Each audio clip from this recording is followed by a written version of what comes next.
ఇండియాలో హైదరాబాద్ ఎయిర్పోర్ట్లో ఆగింది ఆ చార్టెడ్ ఫ్లైట్. అందులో నుంచి దిగారు రాజా, అభిజిత్. ఎయిర్పోర్టులో ఉన్న న్యూస్ స్టాండ్స్లో వివిధమైన పత్రికలు ఉన్నాయి. వాటిలో ఒకదానిలో ఫ్రంట్ పేజ్ న్యూస్. మీనాక్షిరావు విజయ్ నారంగుల సరసం. దానిమీద పడింది రాజా దృష్టి. రాజా పక్కనే ఉన్న అభిజిత్ కూడా ఆ వార్తని చదివాడు. వెంటనే రాజా వైపు తిరిగి నిశితంగా చూశాడు అభిజిత్. కొన్ని పెద్ద పెద్ద ఉపమానాలు ఉంటాయి. మిన్ను విరిగి మీద పడినట్లు ఉండడం, లోకం తలక్రిందులైపోయినట్లు ఉండడం, బ్రహ్మాండం బద్దలైపోవడం, వగైరా వగైరా. మీనాక్షి గురించి గాసిప్ చదవగానే రాజా స్థితి అలా అయిపోతుందేమో అని అనిపించింది అభిజిత్కి. కానీ అలాగేం జరగలేదు. చాలా స్థిరంగా ఉన్నాడు రాజా. ఆ విషయం ఇందాక ఫ్లైట్లో రాజానే స్వయంగా అభిజిత్కి చెప్పాడు. అసలు ఫ్లైట్లో ఆ ప్రస్తావనకి నాంది పలికింది కూడా అభిజితే. నీలో ఏదో మార్పు కనపడుతోంది రాజా అన్నాడు తను. ఏం మార్పు అన్నాడు రాజా ఉదాసీనంగా. నా ఉద్దేశంలో నువ్వు ప్రేమలో పడిపోయి ఉండాలి అన్నాడు అభిజిత్ నవ్వుతూ. అబ్బే, అలాంటిదేమీ లేదు అన్నాడు రాజా. ఉందని నా సిక్స్త్ సెన్స్ చెబుతోంది.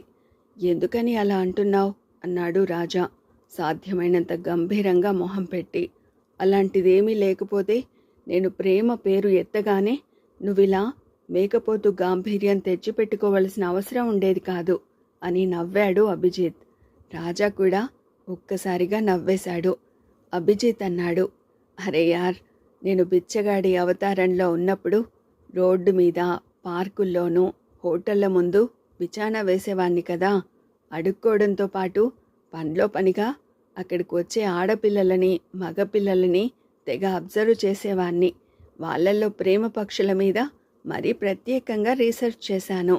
అరే యార్, ప్రేమికుల మోహంలో ఇదమిద్దంగా ఫలానీది అని చెప్పలేని అదో రకం తేజస్సు వచ్చేస్తుంది బ్రదర్. అది నేను ఇట్టే పట్టేస్తా. అయితే అన్నాడు రాజా చిరాకు అభినయిస్తూ.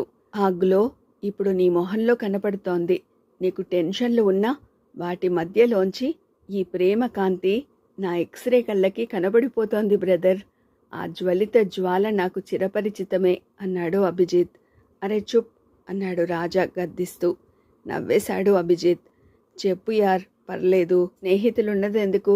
ప్రేమ గాథలు విని ప్రేమ బాధలకి పరిష్కారాలు చెప్పడానికే కదా అన్నాడు. తన మిత్రుడు, తనకి సమవయస్కుడు అయిన అభిజిత్తో అంతా చెప్పేయాలనిపించింది రాజాకి. దేశ సమస్యలని ఎదుర్కోవడం ఎలాగో తనకి బాగా తెలుసు. కానీ ఈ ప్రేమ సమస్య ఉందే, అబ్బో, ఇలాంటిది సాల్వ్ చేయడం ఎలాగో తనకి తెలీదు. నిజంగానే మీనాక్షితో తనకి పరిచయం అవడం, ఆమెతో అతి స్వల్పకాలం పాటే జరిగిన తన ప్రణయం, ప్రస్తుతం ఆమె తన పట్ల చూపిస్తున్న తిరస్కార భావం, అన్నిటి గురించి వివరంగా చెప్పాడు రాజా. అంతా శ్రద్ధగా విన్నాడు అభిజిత్. విని అన్నాడు, నాకొక్క విషయం అంతుపట్టడం లేదు రాజా. మరి మీనాక్షి అంటే నీకు అంత ప్రేమ ఉన్నప్పుడు ఆ మీనాక్షి దేశం కాని దేశంలో నడి రాత్రిలో నడి రోడ్డు మీద ఫూలిష్ అడ్వెంచర్లు చేస్తుంటే ఆమెకు ఏదైనా కీడు జరుగుతుందేమోనని నువ్వు భయపడలేదా? ఆమెనక్కడ వదిలేసి నువ్వు ఇండియాకి ఎలా వచ్చేయగలుగుతున్నావు రాజా? నిటారుగా కూర్చుని అన్నాడు రాజా. అభిజిత్, నాకు నాకంటే, నా ప్రియురాలి కంటే కూడా నా దేశమే ముఖ్యం. అభిజిత్, దేశం తర్వాతే ఇంకేదైనా కూడా. మీనాక్షికి తోడుగా నేనక్కడే ఉండగలిగితే బాగుండేది. లేదా ఆమె నాతో వచ్చేయడానికి రెడీగా ఉన్నా ప్రాబ్లం ఉండేది కాదు. కానీ ఒకవైపు మీనాక్షి కోపం, బహుశా అది ప్రణయ కోపమే కావచ్చు. కానీ మీనాక్షిని బతిమాలే వ్యవధి లేదు నాకు అభిజిత్. నా దేశం నన్ను పిలుస్తోంది. అత్యవసరంగా నేను ఇండియా చేరుకోవాలి, అంతే. అభిజిత్ రెప్పవేయడం కూడా మర్చిపోయి చాలాసేపు రాజాని అలాగే చూస్తూ ఉండిపోయాడు. ఆ తర్వాత చాలా సిన్సియర్గా అన్నాడు అభిజిత్, రాజా, నీలాంటి దేశభక్తుడికి మిత్రుణ్ణైనందుకు నాకు ఎంత గర్వంగా ఉందో చెప్పలేను రాజా. My dear friend. చిన్నగా నవ్వాడు రాజా. అదంతా ఇప్పుడు గుర్తు వచ్చింది అభిజిత్కి. మీనాక్షి అంటే పంచ ప్రాణాలు రాజాకి. అలాంటి మీనాక్షి గురించి అంత చెడ్డగా రాసిన రాతలు చదివినా ఇతనిలో చలనం లేదేం? స్థిర చిత్తులు అంటే ఈ రాజా లాంటి వాళ్ళేనా? పేపర్ స్టాండ్లో ఒక పత్రికలో కనబడుతున్న ఆ రాతల హెడ్లైన్స్ని మళ్ళీ ఒకసారి చూశాడు రాజా. కామ్గా ఉండిపోయాడు. ఆ తర్వాత చాలా మామూలుగానే అభిజిత్ వైపు తిరిగి అన్నాడు. అభిజిత్, చెప్పు రాజా, నువ్వు నాకు ప్రామిస్ చేయాలి. డన్. నువ్వు మళ్ళీ రష్యా వెళ్తావనుకుంటాను. తప్పదు, బిజినెస్ కదా. రష్యాకు వెళ్ళగానే ప్లీజ్ టేక్ కేర్ ఆఫ్ వాలెంటీనా. వాలెంటీనా అన్నాడు అభిజిత్ ప్రశ్నార్థకంగా. ఎస్, ఆ అమ్మాయి నా చెల్లెల్లాంటిది అభిజిత్. ఇంకా అక్కడే ఉంటే please take care of her also. అభిజిత్కి అర్థమైంది, ఈ రాజా ఉన్నాడే, ఇతను చాలా చాలా బ్రాడ్ మైండెడ్. మీనాక్షిని గురించిన రాతలని అతను అసలు పట్టించుకుంటున్నట్లు లేడు. రాజా మెల్లిగా అన్నాడు, నువ్వింక వెళ్ళు అభిజిత్. కానీ ఎందుకో కానీ అభిజిత్కి రాజాని వదిలి వెళ్ళాలని లేదు. ఇప్పుడేమిటి నీ ప్రోగ్రాం అన్నాడు అభిజిత్. కొంచెం ఇబ్బందిగా కదిలాడు రాజా. నాకు అత్యవసరమైన పనులు ఉన్నాయి అభిజిత్, మనం మళ్ళీ తర్వాత కలుద్దాం. అభిజిత్ ఏదో అనేటంతలోనే హలో రాజా అని వినపడింది ఒక గొంతు. తిరిగి చూశాడు రాజా. అక్కడ నిలబడి ఉన్నాడు జస్వంతరావు. ఒకసారి రాజా వైపు, ఒకసారి అక్కడే న్యూస్ స్టాండ్లో ఉన్న పేపర్ల వైపు చూశాడు Jaswanth Rao. What young man, news stand దగ్గరే నిలబడి ఉన్నావు? నా గురించిన రాతలు చదివావా ఏం అన్నాడు కేర్లెస్గా.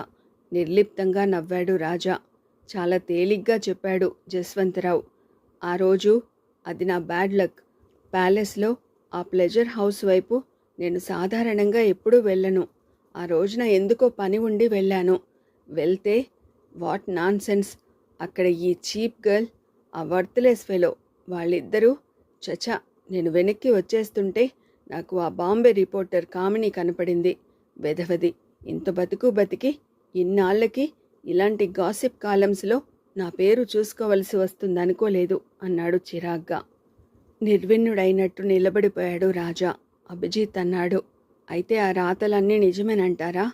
ఒక్కసారిగా సహనం కోల్పోయినట్లు అన్నాడు జస్వంతరావు. చూడు యంగ్ మ్యాన్, నువ్వెవరో నాకు తెలీదు, అయినా అడిగావు గనుక చెబుతున్నాను. ఇలాంటి వ్యవహారాలు ఉన్నాయి.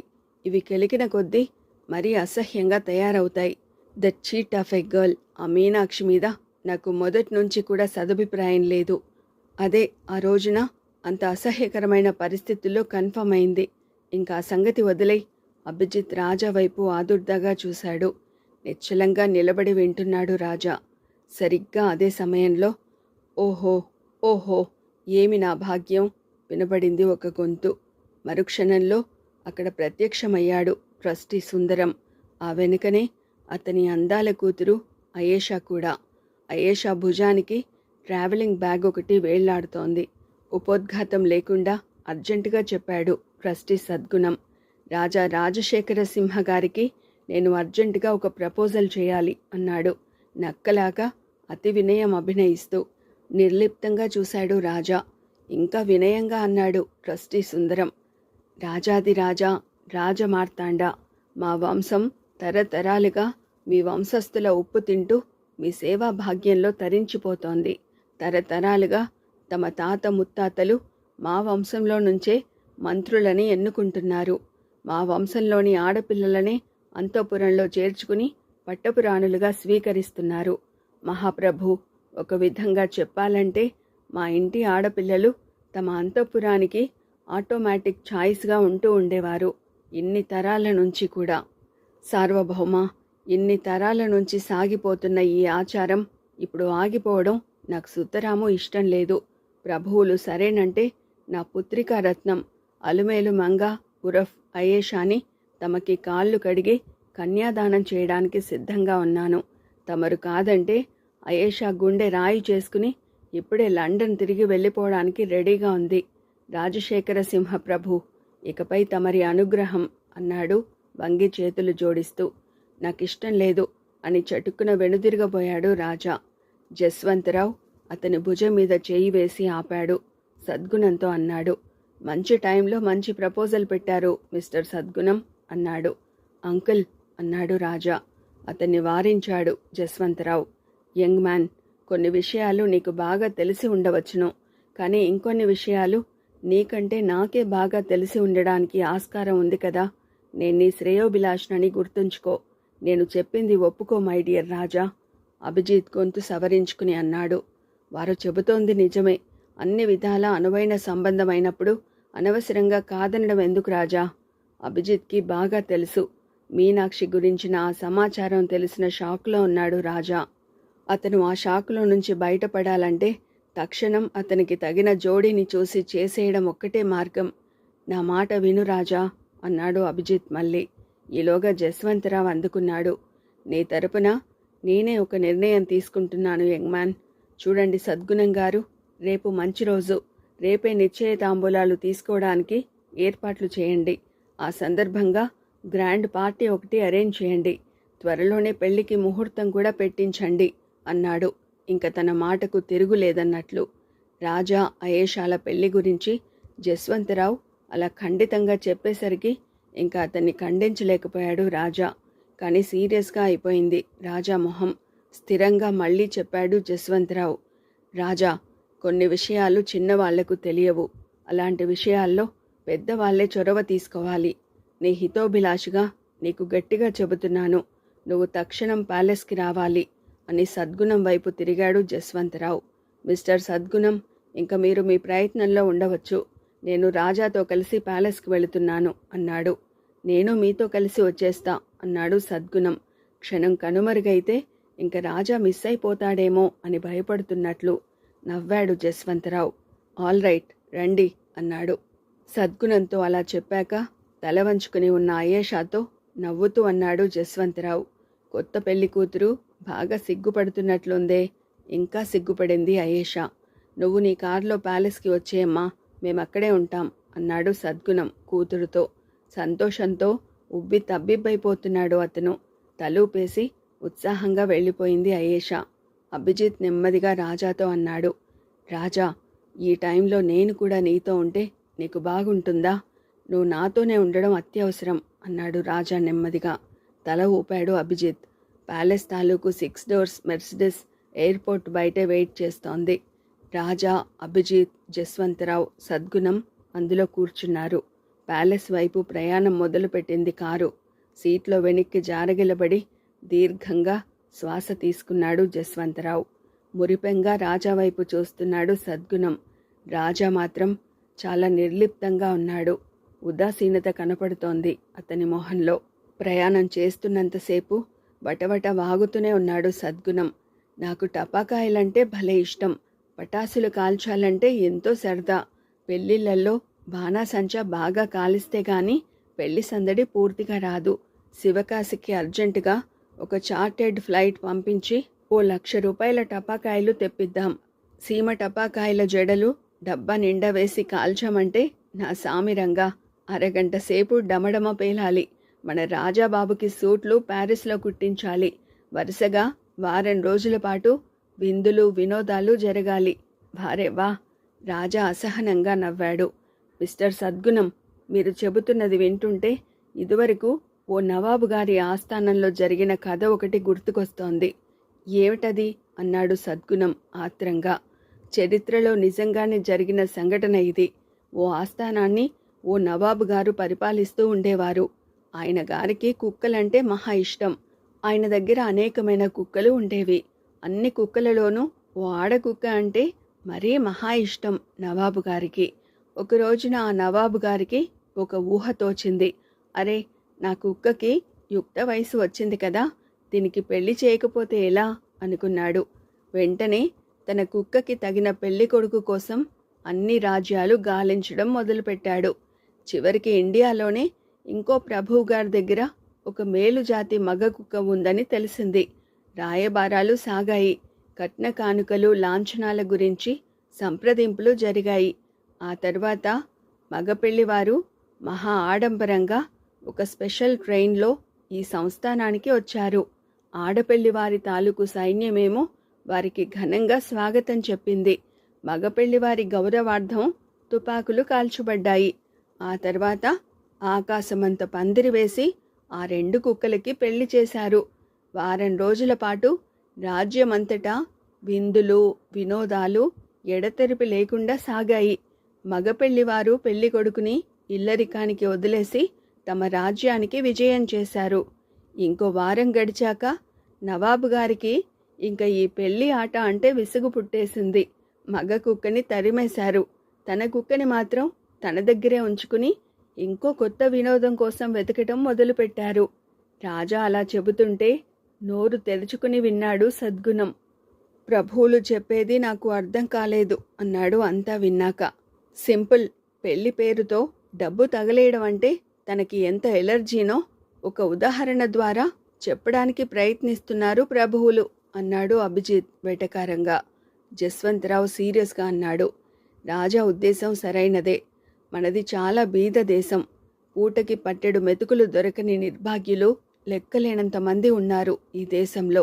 అలాంటి పరిస్థితుల్లో ఎవరో కొద్ది మంది మాత్రం ఆడంబరంగా ఖర్చు పెట్టుకోవడం అనేది నిజంగా దేశద్రోహం. నన్నడిగితే రాజా అయేషాలు సింపుల్గా దేవుడి పటం ముందు ఇద్దరూ దండలు మార్చుకుంటే చాలు, అదే పెళ్ళి. ఎలాగూ పెళ్ళిళ్ళ రిజిస్ట్రార్ గారు మన ప్యాలెస్కి వచ్చి ఫార్మాలిటీస్ పూర్తి చేస్తారు కదా అన్నాడు. అలాగే కానివ్వండి అన్నాడు అభిజిత్. నోట్లో కరక్కాయ పడ్డట్టు చూశాడు సద్గుణం. అంతలోనే ప్యాలెస్ గేట్లో ప్రవేశించింది కారు.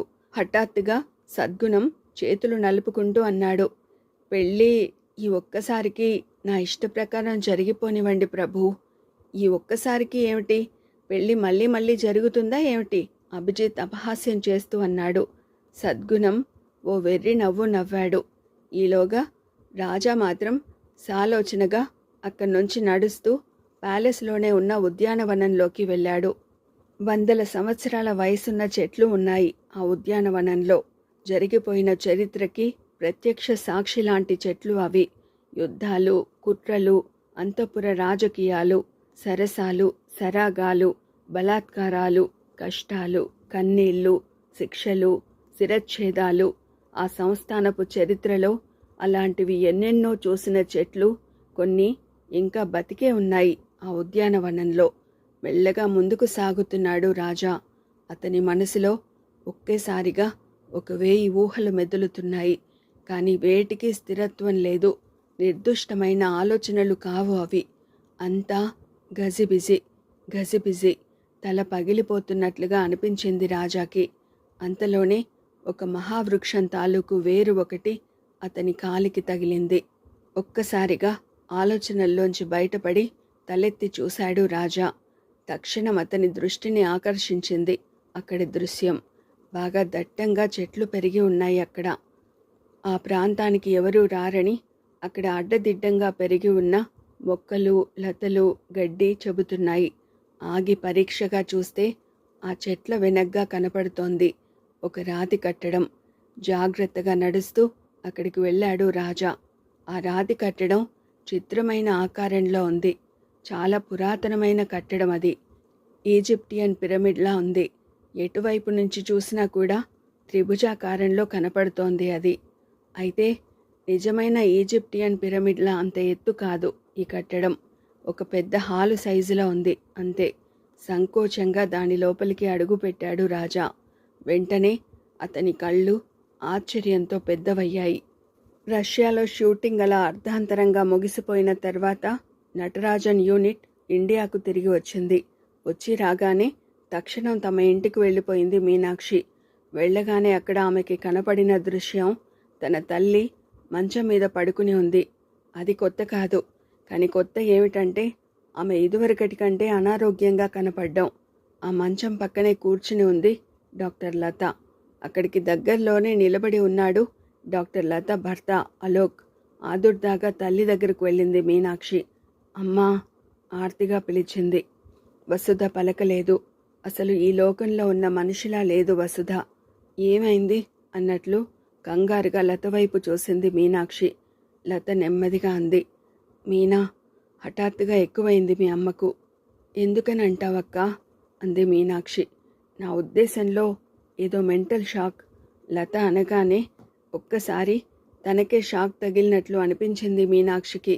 తన తండ్రి జస్వంతరావు ఆయన పెట్టిన ఆంక్ష గురించి అమ్మకు చెప్పేసి ఉంటాడా? అదే అయి ఉండాలి. అందుకే అప్సెట్ అయిపోయి ఉంటుంది అమ్మ. వివరణమైపోయిన మీనాక్షి మొహంలోకి తదేకంగా చూసింది లత. నీ మొహం చూస్తుంటే జరిగిందేమిటో నీకు తెలిసే ఉండాలనిపిస్తోంది అంది నిశ్చితంగా. కంగారు పడింది మీనాక్షి. అబ్బే, నాకేమీ తెలీదు అంది తడబడుతూ. తీక్షణంగా చూసింది లత. తర్వాత కాస్త తీవ్ర స్వరంతోనే అంది, ఏం జరిగిందో నీకు తెలిస్తే గనక నాకదంతా వివరంగా చెప్పడం మంచిది. నాంచుడు వ్యవహారాలు నాకు నచ్చవని నీకు తెలుసు. పైగా ఇది నీ తల్లి ప్రాణాలతో చెలగాటం లాంటిది, గుర్తుంచుకో. లత అలా అనగానే ఒక్కసారిగా లతని కావలించుకుంది మీనాక్షి. వెక్కిళ్ళు పెట్టడం మొదలుపెట్టింది. ఒక 5 నిమిషాల సేపు అలా వెక్కిళ్ళు పెడుతూనే ఉండిపోయింది మీనాక్షి. అది చూసి వాళ్ళిద్దరినీ మాట్లాడుకోనివ్వడం కోసం తన అక్కడి నుంచి నెమ్మదిగా బయటకు వెళ్ళిపోయాడు అలోక్. నిజానికి అతడు అర్జెంటుగా ఊరికి ఉపకారం చేయడానికి గాను ఇంకో స్పాట్కి వెళ్ళి హాజరు వేయించుకోవలసి ఉంది. ఆ మొగుడు పెళ్ళాలిద్దరూ కూడా ఎక్కడ ఎవరికి ఏ అవసరం ఉన్నా కూడా అక్కడ ప్రత్యక్షమై చాతనైన సాయం చేస్తూ ఉంటారని చెప్పుకున్నాం కదా. వసుధ మీనాల సంరక్షణ కోసం డాక్టర్ లతని అక్కడ ఉంచేసి అలోక్ అర్జెంటుగా అక్కడి నుంచి వెళ్ళిపోయాడు. చెప్పు మీనా, ఏం జరిగింది అంది లత అనునయంగా మీనాక్షి వెన్ను నిమురుతూ. దుఃఖంగా తల అడ్డంగా ఆడించింది మీనాక్షి. నేను చెప్పకూడదు అంది. ఆమె అలా అనగానే లతకి తక్షణం ఒక విషయం గుర్తు వచ్చింది. మీనాక్షిని చూస్తుంటే ఆ రోజు పొద్దున తను చదివిన వార్తలు గుర్తుకొచ్చాయి డాక్టర్ లతకి. అందులో మొదటిది, గల్ఫ్ ప్రాంతంలో చాలా పవర్ఫుల్ పర్సన్ అయిన ప్రిన్స్ ఫరూక్ హఠాత్తుగా ఐక్యరాజ్య సమితిలో ఒక చర్చను లేవదీయడం. ఆ చర్చ కూడా దేని గురించి? ప్రపంచవ్యాప్తంగా ఆడవాళ్లు అనుభవిస్తున్న అగచాట్లను గురించి చర్చ, యునైటెడ్ నేషన్స్లో. ఇక్కడ ఒక విశేషం ఉంది. కొన్ని సమస్యలు ఉంటాయి. వాటిని గురించి అతిగా పట్టించుకోవడం వల్ల పట్టించుకున్న వాళ్ళకి పెద్దగా ఒరిగేదేమీ ఉండదు. ఒకవేళ పట్టించుకున్నా కూడా ఆ కష్టాలు పడుతున్న వాళ్ళకి తక్షణం ఒరిగే లాభం కూడా ఉండదు. అలాంటి సమస్యల లిస్టులోనే ఉంటాయి స్త్రీల సమస్యలు కూడా. ఎవరికి పట్టని స్త్రీల సమస్యల గురించి అంతర్జాతీయంగా అంత హఠాత్తుగా ఎందుకు చలనం వచ్చిందో అర్థం కాలేదు డాక్టర్ లతకి. ఆ చలనం రావడం కూడా ఎవరి ద్వారా? ప్రపంచం మొత్తం మీద ప్లే బాయ్ అని పేరు గడించిన ప్రిన్స్ ఫరూక్ ద్వారా. నమ్మశక్యం కాని విషయం కదా ఇది. ప్రిన్స్ ఫరూక్ ఇంటర్నేషనల్ పాలిటిక్స్లో చాలా పవర్ఫుల్ ప్లేయర్ అని పేపర్లు రెగ్యులర్గా చదివే వాళ్ళందరికీ కూడా బాగా తెలిసిన సంగతే. అలాంటి ఫరూక్ అంత అకస్మాత్తుగా ఆడవాళ్ల పట్ల అంత సానుభూతి చూపడం ఒక అద్భుతమే. అంతర్జాతీయంగా అవిరామంగా రావణ కాష్టంలా మండుతుండే సమస్యలని ఎన్నింటినో పక్కకి నెట్టేసి ఆడవాళ్ల కష్టాలను చర్చకు తేవడం అనేది కేవలం ప్రిన్స్ ఫరూక్ లాంటి వాళ్ళకి మాత్రమే సాధ్యం. ఎందుకని అంటే అతని దగ్గర మూలుగుతున్న పెట్రో డాలర్స్కి చాలా పలుకుబడి ఉంది. తన పర్సనల్ చార్మ్తో ఇంటర్నేషనల్ జెట్ సెట్ పీపుల్స్ ఏర్పరచుకున్న అతని పరిచయాలు ఇప్పుడు అతనికి బాగా పనికి వచ్చాయి. తను ఏళ్ల తరబడి కల్టివేట్ చేసుకున్న లాబీలు ఇప్పుడు రంగంలోకి దిగాయి. డిన్నర్ డిప్లొమసీలతో, క్యాసినోలలో కులాసా కాలక్షేపాలతో, ప్రత్యక్షంగా ఫైనాన్స్ చేసిన ప్రాజెక్టులతో, తన కనుసన్నలలో మెలిగే అందగత్తెలని ఎరగా ఉపయోగించడంతో, ఇంకొన్ని సందర్భాల్లో టెర్రర్ టాక్టిక్స్తో అతను రకరకాల పొజిషన్స్లో ఉన్న వ్యక్తులని, లాబీలని తన ఐరన్ గ్రిప్స్లో పెట్టుకున్నాడు. ఆ ఇన్ఫ్లుయెన్స్ని అంతా ఒక్కసారిగా ఒక విషయం మీద కేంద్రీకరించాడు ప్రిన్స్ ఫరూక్. స్త్రీల సమస్యలు. ప్రిన్స్ ఫరూక్ది పాదరసం లాంటి బుర్ర. అతను తన స్ట్రాటజీలతో మేధావులని కూడా వెధవాయిలను చేయగలడు. దద్దమ్మలను అయినా సరే మహాజ్ఞానులుగా చెలామణి చేయించగలడు. He can make or unmake things. Prince Farouk గనుక కాకులు తెల్లగా ఉన్నాయి అన్నాడంటే, అవును, తెల్ల కాకులు తప్ప నల్ల కాకులు అసలు ఉండవు అని బృందగానం చేసే అనుచరులు అన్ని దేశాలలో అసంఖ్యాకంగా ఉన్నారు. అలాంటి వాళ్ళందరూ ఇప్పుడు ఒక్కసారిగా రంగంలోకి దిగారు. ఈజిప్టులో, ఇథియోపియాలో, ఇంగ్లాండులో, ఈస్టర్ ఐలాండ్స్లో, అలా ప్రపంచంలో నలుమూలలా ఒక్కసారిగా సభలు, చర్చలు, సమావేశాలు, యాక్షన్ గ్రూపులు స్త్రీల సమస్యల మీద. ఐక్యరాజ్య సమితిలో ఆడవారి సమస్యల గురించి చర్చ అజెండాలోకి ఎక్కడం అనేది ఒక ప్రముఖ వార్త కాగా, దానికి అనుబంధంగా ప్రపంచవ్యాప్తంగా జరుగుతున్న ఈ చర్చల గురించి, చర్యల గురించి మిగతా వార్తలు. ఆ వార్తలు అన్ని పత్రికల్లో అంత ప్రముఖంగా రావడానికి కూడా ప్రిన్స్ ఫరూక్, అతని అంగబలం, అర్ధబలం అదృశ్యంగా పనిచేశాయి. ఈ వార్తలు చదివి ఆశ్చర్యపోయింది డాక్టర్ లత సహజంగానే. కానీ ఇంత సంచలనానికి కారణం నిత్యం తన కళ్ళ ముందే తిరిగే అమ్మాయి అయిన మీనాక్షి అని మాత్రం డాక్టర్ లతకి తెలియదు. ఇకపోతే ఆ రోజున పేపర్లో డాక్టర్ లత దృష్టిని ఆకర్షించిన రెండో వార్త ఏమిటంటే, రాణిపూర్ మాజీ సంస్థానానికి వారసుడైన ప్రిన్స్ రాజశేఖర సింహ వివాహ మహోత్సవం తాలూకు ప్రయత్నాల గురించిన వివరాలు. అద్భుతం అనిపించే అతని జీవిత వృత్తాంతం తాలూకు విశేషాలను రాణిపూర్ మాజీ సంస్థానాధీశుడైన రాజా విక్రమదేవరావు సకుటుంబ సపరివార సమేతంగా విమాన ప్రమాదంలో మరణించగా డైమండ్ రాజా పేరుతో క్లబ్ సింగర్గా జీవితం సాగిస్తున్న ఒక యువకుడే ఆ సంస్థానానికి వారసుడని తేలడం, 10,000 కోట్ల రూపాయల ఆస్తికి వారసుడు కావడం, అతనికి ఇప్పుడు ఆ సంస్థానానికి సన్నిహితులైన ట్రస్టీ సద్గుణం కుమార్తె అయేషాతో వివాహం నిశ్చయించడం, మర్నాడు భోనాంతరాలు దద్దరిల్లిపోయే స్థాయిలో నిశ్చయ తాంబూలాలు స్వీకరించే కార్యక్రమం, విందు వినోదాలు ఎట్సెట్రా ఎట్సెట్రా. ఒంట్లో రక్తమంతా తోడేసినట్టుగా పాలిపోయి సోలిపోయి దుఃఖ వివసురాలై కనపడుతున్న మీనాక్షిని చూడగానే రాజా పెళ్లి వార్త కళ్ల ముందు కదిలింది డాక్టర్ లతకి. మరుక్షణంలో పరిస్థితి ఏమిటో అర్థమైంది ఆమెకి. డాక్టర్ లతలో ఉన్న స్పెషాలిటీ, తన మనసుకి తోచింది ఏమిటో తక్షణం బయట పెట్టేయడం, తను అనుకున్నది చెప్పేయడంలో నదురు బెదురు లేదు డాక్టర్ లతకి. కట్టె విరిచినట్టు మాట్లాడడం ఆమె స్వభావం. నిశితంగా మీనాక్షి వైపు చూసింది డాక్టర్ లత. ఇదిగో, నాంచుడు వ్యవహారాలు నాకు నచ్చవు. జరిగిందేమిటో నేను ఊహించగలిగాను. నీకు ఆ డైమండ్ రాజా అంటే ఇష్టం కలిగినట్టుంది, అవునా? అతను ఆ అమ్మాయినెవరినో పెళ్లి చేసుకుంటుంటే నీకు గుండె పగిలిపోయినట్లు ఉంది కదూ. ఇదంతా నాకు ఎట్లా తెలిసిందని అడక్కు. నేను నీ సాటి ఆడదాన్నే, నాంచకుండా నిజం చెప్పేయ్ అంది.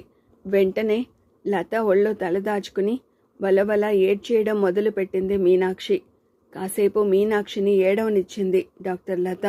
అప్పుడు డాక్టర్ లత భర్త అలోక్ ఏదో పరోపకారం తాలూకు డ్యూటీ ముగించుకుని అక్కడికి చేరాడు.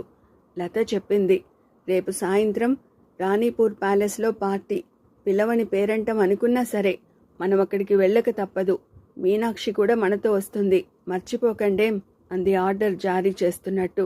అలోక్ తక్షణం తన పరోపకారపు పనుల తాలూకు ఎంగేజ్మెంట్ డైరీలో ఆ విషయాన్ని జాగ్రత్తగా నోట్ చేసుకున్నాడు. రాణిపూర్ ప్యాలెస్లో ఆ పిరమిడ్ని పోలి ఉన్న చిన్న గృహంలోకి వెళ్ళాడు డైమండ్ రాజా. వెళ్ళగానే ఏదో తెలియని ఊహాతీతమైన అనుభూతికి లోనయ్యాడు అతను. అతనికి తెలుసు, ఆ కట్టడం ఆకృతిలోనే గొప్ప విశేషం ఉంది. పిరమిడ్ ఆకారంగా ఉంది ఆ కట్టడం. ప్రాచీన ఈజిప్టులో పిరమిడ్లు కట్టడానికి చాలా ప్రాముఖ్యమిచ్చేవాళ్ళు. అప్పట్లో రాజులైన ఫీరోలు, చనిపోయిన చక్రవర్తుల తాలూకు శరీరాలను ఆ పిరమిడ్లలో ఉంచేవారు. సాధారణ ప్రజలు పిరమిడ్లని కేవలం సమాధులుగానే భావించినా కూడా అనేక మంది శాస్త్రజ్ఞులు అవి కేవలం సమాధులే కావని, అంతకు మించిన వైజ్ఞానిక విషయాలు ఎన్నెన్నో ఆ కట్టడాల్లో నిక్షిప్తమై ఉన్నాయనే భావనతో ఉన్నారు. పిరమిడ్లు అంటే ఖగోళ శాస్త్రానికి సూచికల్లాంటివని కొందరంటే, పిరమిడ్ల ద్వారా నైలు నది వరదలని ముందే కనిపెట్టవచ్చునని, తద్వారా పంటలని వేయవచ్చునని అనేవాళ్లు ఇంకొందరు. ఈ మధ్య కొంతమంది పరిశోధనాకారులు చెబుతున్న దాని ప్రకారం పిరమిడ్ ఆకారంలో ఉన్న కట్టడంలో కూర్చుంటే చాలు, మానసికమైన ఉద్వేగాలు తగ్గుతాయట, మానసిక ప్రశాంతత ఏర్పడుతుందట, ఆలోచనలు సక్రమమైన మార్గంలో సాగుతాయట. ఎక్కువ కాలం కనుక అక్కడ గడిపితే ఆరోగ్యం బాగుపడుతుందని, ఆధ్యాత్మిక చింతన కూడా అలవడుతుందని అంటున్నారు. ఆ పిరమిడ్ లాంటి కట్టడంలోకి అడుగు పెట్టగానే ఒక్కసారిగా మనసులోని టెన్షన్ అంతా తగ్గిపోయినట్టయింది డైమండ్ రాజాకి. ఆలోచనలు ఒక సరైన దారిలో సాగడం మొదలుపెట్టాయి. అప్పుడు కనపడ్డాయి అతనికి ఒక గోడ మీద చెక్కిన 2 ఆకృతులు, ఒక స్త్రీ, ఒక పురుషుడు, దాని కింద శిలాక్షరాలు. దగ్గరికెళ్ళి చదివాడు రాజా. రాజమ్మ శౌరి నాయకుడు. ఒక్కసారి గుర్తుకొచ్చింది రాజాకి తన పూర్వీకులైన రాజమ్మ శౌరి నాయకుల వృత్తాంతం. ఒకరోజు జస్వంతరావు చెప్పాడు వాళ్ళ ప్రేమ గాథ, వాళ్ళ దేశభక్తి గురించి. తనకు తెలియకుండానే రాతి గోడ మీద చెక్కిన ఆకృతులకు ఎదురుగా పద్మాసనం వేసుకుని కూర్చున్నాడు రాజా. అతను తదేకంగా రాజమ్మ శౌరి నాయకుల ఆకృతులను చూస్తుండగానే అతని నేత్రాలు అర్ధనిమీలితాలైపోయాయి. క్రమంగా ఆ ఆకృతులలో కదలిక వచ్చిన భావన కలిగింది అతనికి. అది కేవలం అతని భావనే కావచ్చు, కానీ ఎంతో సహజంగా జరుగుతున్నదంతా నిజమేనన్న భ్రాంతి కలిగిస్తున్న భావన. ఇంకా మాట్లాడితే అది నిజమే అయినా అయి ఉండవచ్చు కూడా. నిజమేదో భ్రాంతి ఏదో తెలియని విచిత్రమైన అవస్థలో ఉన్నాడు రాజా. అప్పుడు చిన్నబాబు అని ఆర్ద్రంగా రాజమ్మ పలకరించినట్లు భ్రాంతి. ఆ గొంతులో దయ, ప్రేమ, అభిమానంతో పాటు అదో విధమైన పట్టుదల. తన మీద తనకే అపారమైన నమ్మకం. రాజనందినిగా మారి రాజభోగాలు అనుభవించడానికి ఇష్టపడక కేవలం రాజమ్మగానే మిగిలిపోయిన అలనాటి మార్తాండ సింహుడి కూతురు నిజంగానే తనతో మాట్లాడుతోందా, లేక ఇదంతా తన భ్రమ? రాజమ్మ భర్త శౌరినాయుడు అంటున్నాడు, ఎన్నాళ్లకు మళ్ళీ నీలో ఒక దేశభక్తుడిని చూస్తున్నాను. నేను మా రోజుల్లో దేశభక్తి అని ఘోష పెట్టినప్పుడు అప్పట్లో ప్రజలకి దాని అర్థం తెలియదు. నా తర్వాత ఎందరెందరో మహానుభావులు ఆ భావనకి ఉద్దీపం కలిగించి స్వాతంత్ర్య సమరంలోకి దూకారు. గాంధీ నాయకత్వం వచ్చాక దేశభక్తి ఇంకా ఉప్పొంగి పొరలిపోయి, మీ భాషలో చెప్పాలంటే ఒక ఫ్యాషన్గా కూడా మారి వెర్రి గొర్రెలని ప్రపంచం పొరబడిన భారతీయులు బ్రిటిష్ కొదమ సింహం జూలు పట్టి ఆడించారు. చలి చీమలు కలిసి కాలభుజంగాన్ని కాళ్ల బేరానికి తెచ్చాయి. ఫలితంగా స్వాతంత్ర్యం వచ్చింది. అయితే ఆ వెంటనే జరిగింది ఏమిటి? తెల్ల దొరలకి బదులు నల్ల దొరలే మన నెత్తికెక్కారు. వాళ్ల కళ్ళు నెత్తికెక్కాయి. సకాలంలో మొదలై దాదాపు ఒక 200 సంవత్సరాల పాటు సాగిన స్వాతంత్ర్య సమరం ద్వారా భారతీయులు మళ్లీ శతాబ్దాల తర్వాత స్వేచ్ఛా వాయువులు పీల్చుకునే అవకాశం ఏర్పడినా కూడా బ్రిటిష్ వారి రాజ్యం పోయి లైసెన్సుల, పర్మిట్ల, కోటాల రాజ్యం వచ్చింది. అవును రాజా, ఈ తరం దేశానికి ఇంక ఒరగబెట్టేదేమీ లేదు రాజా. అది వాళ్ల తరం కాదు కూడా. రాబోయే తరం ఉందే, అంటే మీ తరం. ఇంకా భవిష్యత్తు మీది, రాజ్యం మీది, దేశం మీది. గత తరం చేసిన తప్పులు దిద్ది దేశగతిని మార్చాలంటే అది మీ వల్లే సాధ్యం. ఈ తరం చేసిన తప్పులని మీ తరం దిద్దాలి రాజా. అందుకు నువ్వు కావాలి. నీలాంటి వాళ్ళు ఇంకా 100 మంది కావాలి. ఉద్వేగంతో వినపడుతోంది బ్రిటిష్ రాజ్యం మీద తిరగబడిన తొలి దేశభక్తుడైన శౌరి నాయకుడి స్వరం. రాజమ్మ మందహాసంతో అంది, ఈ బృహత్తర యత్నంలో నీ అర్ధాంగి కూడా పక్కన ఉండడం చాలా మంచిదే రాజా. ప్రతి పురుషుడి విజయం వెనుక ఒక స్త్రీ ఉంటుందని వినలేదా? నేను శౌరి నాయకుడు కలిసి దేశ సేవలో మునిగిపోయినట్టు నువ్వు నీ మీనాక్షి కలిసి రంగంలోకి దూకవచ్చు. ఆ పిల్లకి అన్యాయం చేయకు. వింటున్నాడు రాజా. ఆ తర్వాత రాజమ్మ, శౌరి నాయకుడు కలిసి మంద్ర స్వరంతో అతనికి దివ్య ప్రబోధం చేస్తున్న భ్రాంతి. అప్పటిదాకా తనకు అగమ్య గోచరంగా ఉన్న అనేకమైన విషయాలు అరక్షణంలో అర్థమైపోయినట్లు, కొత్త అవగాహన ఏర్పడినట్లు భావన. సమాధిలో కూర్చున్న మహాపురుషులకు కూర్చున్న చోటు నుంచి కదలకుండానే సృష్టిలోని సమస్త విషయాలు అర్థమైపోయినట్లే ఇది కూడా జరుగుతుందా? ఇదే నా తపస్సు, తపోఫలమంటే? ఆ ఆలోచన రాగానే చటుక్కున మెలకువ వచ్చినట్టయింది రాజాకి. విభ్రాంతి పొందినట్లు చూశాడు. ఎదురుగా రాజమ్మ లేదు, శౌరి నాయకుడు లేడు. గోడ మీద చెక్కి ఉన్న వాళ్ల ఆకృతుల మీద సాలెగూళ్ళు అల్లల్లాడుతున్నాయి. నిజమే, ఇదంతా తన భ్రమ కావచ్చు. కాని ఆ కొద్దిసేపట్లో తనకు కలిగిన భావాలన్నీ కూడా శిలాఫలకం మీద చెక్కినట్లు తన మనసులో ముద్రితమైపోయాయి. లేచి నిలబడ్డాడు రాజా. కఠోర కర్తవ్య దీక్ష పరాయణుడిలా గంభీరంగా ఉంది మొహం. అతను అనుకున్నాడు, రేపు జరిగే ఈ పార్టీ, అందులో జరగబోయే సంఘటనలు, ఇవన్నీ కలిపి ఈ కథకి చివరి పుట అవుతాయి. దేశ చరిత్రలో అతి కొత్త పుట అవుతాయి కూడా. రాజా ఆ కట్టడంలో నుంచి బయటకు వచ్చేసరికి, అమ్మయ్యా, నువ్విక్కడున్నావా? నీకోసం తెగ వెతుకుతున్నా అని అతని దగ్గరికి పరిగెత్తుకు వచ్చాడు ట్రస్టీల్లో ఒకడైన సుందరం. ఏమిటన్నట్లు చూశాడు రాజా. నీకో విషయం చెప్పాలి, చాలా జరూరైన వ్యవహారం అన్నాడు సుందరం చాలా ఆత్రంగా. భూనాంతరాలు బద్దలైపోయేటంత లెవెల్ రహస్యం ఒకటి తనకి తెలుసున్నట్లు ఉప్పొంగిపోతున్న ట్రస్టీ సుందరం ఉత్సాహానికి ఆనకట్ట వేసింది రాజా చూపు. దాంతో సుందరం ఉధృతం కాస్త తగ్గింది. కొంపతీసి ఈ రహస్యం తమకి కూడా తెలిసిపోయిందా ఏమిటి అన్నాడు సుందరం. ఉదాసీనంగా చూశాడు రాజా. గబగబా చెప్పాడు సుందరం. మహాప్రభో, తమరి తాలూకు ఈ రాజమహల్లో రాజకీయాలకి తక్కువేమీ లేదు. ఎత్తులు వేసేవాళ్ళు ఒకళ్ళు, ఎత్తుకు పై ఎత్తులు వేసేవాళ్ళు మరొకళ్ళు, గుళ్ళో లింగాన్ని మింగాలని చూసేవాళ్ళు ఒకళ్ళు, గుడినే మింగేయాలని చూసేవాళ్ళు ఒకళ్ళు. ఏమీ మాట్లాడకుండా వింటున్నాడు రాజా. తన ధోరణిలో తాను చెబుతూనే ఉన్నాడు సుందరం. చేసిన పాపం చెబితే పోతుందంటారు. నేను కూడా ఈ కుళ్ళు రాజకీయాల్లో ఎత్తులకి పై ఎత్తులు వేసినవాణ్ణి. ఆకాశాన్ని అందుకోవాలని ఎగిరిలా చతికిలబడ్డాక నాకు బుద్ధి వచ్చింది. మహాప్రభో, పరమ కిలాడి అయిన సద్గుణం తన చెలాకి కూతుర్ని తమకి కట్టబెట్టి తమ ఆస్తిని గుటకాయ స్వాహా చేద్దామనుకున్నాడు. నా కర్మ కొద్దీ నాకేమో కూతురు లేకపాయే. గబ్బిదయ్యం లాంటి కొడుకు ఉన్నాడయ్యే. నేను వాణ్ణి తమకిచ్చి పెళ్లి చేయలేను కదా. అంచేత నా కొడుకు సామంతిని సద్గుణం కూతురు అయేషా వెంట తగులుకోమని చెప్పాను. ఈలోగా ప్రభువుల వారి రాచదృష్టి ఆ క్లబ్ డాన్సర్ ఆఠీన్ రాణి అనే మీనాక్షి మీద పడ్డం గమనించాను. నా రొట్టె విరిగి నేతిలో పడిందనుకున్నాను. మీనాక్షితో గనక తమరి వివాహం జరిగితే తమరి ఆస్తి కాస్త తమరికి దక్కకుండా పోతుంది. అప్పుడు నేను సద్గుణంతో కలిసి తమరి ఆస్తి మీద పెత్తనం చెలాయిస్తూ పెద్దరికం వెలగబెట్టాలనుకున్నాను.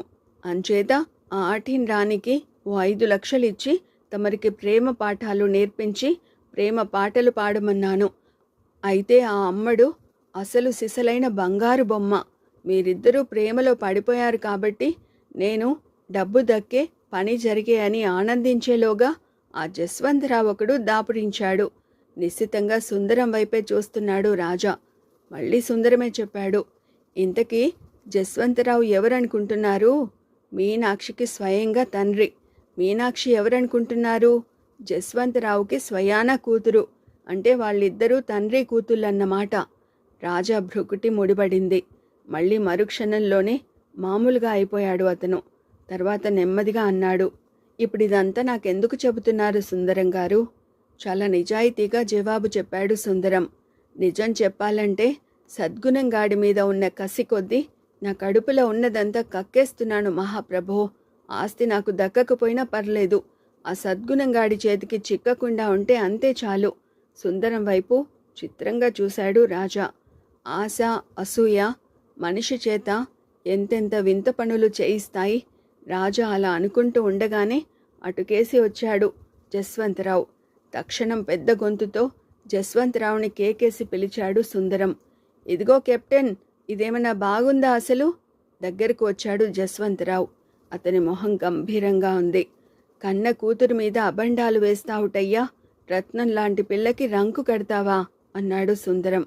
సుందరానికి సమాధానంలా కాక తనకే తను నచ్చ చెప్పుకుంటున్నట్లు అన్నాడు జస్వంతరావు. ఇప్పటికీ చేసింది కొంచెమే. దేశభక్తి కోసం, స్వామి భక్తి కోసం నేను చెయ్యాల్సింది ఇంకా చాలా ఉంది సుందరం అంటూ రాజా దగ్గరకు వచ్చాడు జస్వంతరావు. జరిగిందంతా సుందరం ఇప్పటికే నీకు చెప్పేసి ఉంటాడు. ఐఎమ్ సో సారీ రాజా. నీ ఆస్తి నీకు దక్కించడం కోసం కన్న కూతురు మీదే అపనిందలు వేయడం, మిమ్మల్ని విడదీయడం తప్పే అయినా తప్పనిసరి అయిపోయింది. But no regrets. అయేషాతో నీ పెళ్లి సెటిల్ అయిపోయింది. పార్టీలో అందరి ముందు నిశ్చయ తాంబూలాలు తీసుకుంటే నాకింక చింత ఉండదు. ఆ తర్వాత వీలును బట్టి నువ్వు అయేషా మెడలో తాలి కడితే ఇంక నాకు పూర్తి నిశ్చింతే అన్నాడు జస్వంతరావు. అలా అంటున్నప్పుడు అతని గొంతులో ధ్వనిస్తున్న జీరని చూసి జస్వంతరావు మొహంలోకి చూశాడు రాజా. అష్ట కష్టాలు పడి అయినా సరే పిల్లకు పెళ్లి చేయాలని చూస్తాడు ఏ తండ్రి అయినా కూడా. కానీ ఈ పిచ్చి తండ్రి మాత్రం అష్ట కష్టాలు పడి తన కూతురు పెళ్లి చెడగొట్టాలని చూస్తున్నాడు. రాజకీయాలు రాక్షస రతిలా మారిన ఈ రోజుల్లో దేశం కోసం అలమటించే ఇలాంటి వాళ్ళు ఇంకా అక్కడక్కడ మిగిలి ఉండడం వల్లనే ఇంకా ఈ మాత్రం ఇలా ఉంటోంది కదూ. ఒక్క అంగలో జస్వంతరావుని చేరి ఉద్వేగంగా అతన్ని గాఢంగా కౌగిలించుకున్నాడు రాజా. అంకుల్ అన్నాడు ఆర్ద్రంగా. అభిమానంగా రాజా వీపు నిమిరాడు జస్వంతరావు. జస్వంతరావులో మార్పు కొట్టొచ్చినట్టు కనపడింది రాజాకి. అర్ధరాత్రి అయినా సరే, అపరాత్రైనా సరే, మడత నలగని బట్టలతో ట్రిమ్గా ఖడగ్గా ఉండే జస్వంతరావు ఇవాళ కోటు కూడా వేసుకోలేదు. షర్టు గుండీలు సరిగా పెట్టుకోలేదు. షర్టు చేతులు మోచేతి దాకా మడిచి ఉన్నాయి కూడా. మామూలుగా ఆయన్ని సమీపించగానే గుబాలించే యుడికులోని పరిమళం ఇవాళ సోకడం లేదు. షేవ్ చేసుకోకపోవడం వల్ల గెడ్డ మీద పెరిగిన తెల్లని వెంట్రుకలు పౌడరు దట్టంగా పూసుకున్నట్లు తెల్లగా కనపడుతున్నాయి. మనసులోనే అనుకున్నాడు రాజా. నిజమే, తను దేశభక్తుడే. కానీ తన దేశభక్తి ముందు, స్వామి భక్తి ముందు హేతువాదం నిలబడదు. అంకుల్, యు ఆర్ గ్రేట్ అన్నాడు రాజా సిన్సియర్గా. అది వినిపించుకోనట్లు అన్నాడు జస్వంతరావు. రాజా, నువ్వు ఆయేషా మెళ్ళో తాళి కడతానని నాకు ప్రామిస్ చేయాలి. ఏం, సరేనా? మృదువుగా అన్నాడు రాజా. అంకుల్, ప్రతి బియ్యపు గింజ మీద అది తినేవాడి పేరు రాసి ఉంటుందన్న మాటే గనక నిజమైతే, ప్రతి మంగళసూత్రం మీద కూడా అది ఎవరి గళాన్ని అలంకరించబోతుందో వాళ్ల పేరు కూడా రాసే ఉండాలి కదా. జరగాల్సింది జరిగి తీరుతుంది. మీరేం వర్రీ కాకండి అన్నాడు. వెంటనే అన్నాడు జస్వంతరావు. నువ్వన్నది కరెక్టే. ఆ విధంగా చూస్తే ప్రతి బుల్లెట్ మీద దానివల్ల మరణించే మనిషి పేరు రాసి ఉంటుందని కూడా మర్చిపోకు రాజా. అక్షింతల హడావుడిలో బుల్లెట్లని మర్చిపోకు. ఆపద అనుక్షణం పొంచి ఉంటుందని గుర్తుపెట్టుకో అన్నాడు జస్వంతరావు. రాజా ఇద్దరూ తిరిగి చూశారు. ట్రస్టీ సుందరం అప్పటికే అక్కడి నుంచి వెళ్ళిపోయాడు. విలాసంగా, కేర్లెస్గా చేతులూపుకుంటూ వాళ్ళ వైపు నడిచి వస్తున్నాడు క్లైవ్ స్పెన్సర్. అతని మొహంలో వెటకారంతో కూడిన నవ్వు. ఓహ్ రాజా, పెళ్ళిట కదా? మ్యారేజ్ ఇండియన్ స్టైల్, అవునా? మీ ఇండియన్ మ్యారేజెస్కి మా దేశాల్లో చాలా ప్రఖ్యాతి ఉందిలే. ఒక్కరోజు విందు వినోదాల కోసం, కాసిని లాంఛనాల కోసం జీవితమంతా అప్పుల పాలైపోయే జాతి మీది. అదే కదా మీలో పెళ్ళంటే. ఆస్తులు, పాస్తులు, లాంఛనాలు, వాటి తాలూకు లెక్కలు, బాకీలు. ఐనో అన్నాడు పెద్దగా నవ్వుతూ. క్లైవ్ తన కోసమే అక్కడికి వచ్చాడని తెలుసు రాజాకి. కార్లోస్ ద జాకాల్ డిసైడ్ చేసిన ఫైనల్ స్ట్రాటజీ అమలు పరచబోతోంది ఈ క్లైవ్ బృందం. Final strategy destroy India, destroy India, destroy India. వాళ్ళ స్ట్రాటజీకి తను అడ్డం పడకుండా ఉండాలని తనను మాస్కోలో వదిలేసి వచ్చాడు. మాస్కో నుంచి తను ఇండియా చేరుకున్నానని తెలియగానే ఇమ్మీడియట్గా ఇక్కడికి వచ్చేశాడు క్లైవ్, తనని ఓ కంట కనిపెట్టి ఉండడానికి. No doubt. వాట్ మ్యాన్, మాస్కోలో మాకు మిస్కొట్టేశావే అన్నాడు క్లైవ్. అది ప్రశంసనో ఆరోపణో అర్థం కాకుండా. మాట్లాడకుండా భుజాలు ఎగరేశాడు రాజా. నీ పెళ్లి నిశ్చయమైంది కదా? పెళ్లి ముహూర్తం ఎప్పుడు? పట్టాభిషేకానికి ముందా, పట్టాభిషేకానికి తర్వాత అన్నాడు క్లైవ్. ఇంకేం పట్టాభిషేకం? ఈ రోజుల్లో రాజులు లేరు, రాజ్యాలు లేవు కదా అన్నాడు జస్వంతరావు. పెద్దగా నవ్వాడు క్లైవ్. రాజుల కోరలు పీకి వాళ్ళని తరాజులను చేసేస్తే ప్రజాస్వామ్యం వచ్చేసినట్టే అని భ్రమపడ్డారు మీ ఇండియన్స్. రాజులు, రాజ్యాలు పోవడం ఒక విధంగా మీకు శాపం లాంటిదే. ఎందుకంటే మిమ్మల్ని పాలించుకోవడం మీకు చేత కాదు కదా. అసలు మీ ఎలక్షన్సే ఒక ఫార్స్. నోటికి ఓటేసే మీ వాళ్ళు ఎలక్షన్కి నలుగురు నిలబడితే వీళ్లలో మీకు నిజంగా సేవ చేసేవాడెవడా అని మీలో ఒక్కడు ఆలోచించరు. వీడు నా కులం వాడా కాదా, వీడు నా మతం వాడా కాదా, వీడు నా ముఠావాడా కాదా, ఇలాంటివే పట్టించుకుంటారు తప్ప క్యాండిడేట్ మెరిట్ని పట్టించుకోరు. అందుకే మీ దేశానికి ప్రజాస్వామ్యం పడదు. అందుకే మిమ్మల్ని రాజులే పాలించాలి. ఎందుకంటే ఒక రాజు ఉన్నాడనుకో, ఆ రాజు తను ఒక్కడే ప్రజలని దోచుకు తింటాడు. మీ ఇండియా లాంటి పనికిరాని ప్రజాస్వామ్యంలో ప్రజాప్రతినిధులు మొదలుకుని ప్రభుత్వోద్యోగుల దాకా ప్రతివాడు ప్రజలని దోచుకునేవాడే గదా, అవునా? అందుకే నీకు మళ్ళీ పట్టం కట్టదలుచుకున్నాం మేం, ఇండియాకి చక్రవర్తిగా అన్నాడు క్లైవ్. వింటూ మౌనంగా ఉండిపోయాడు రాజా.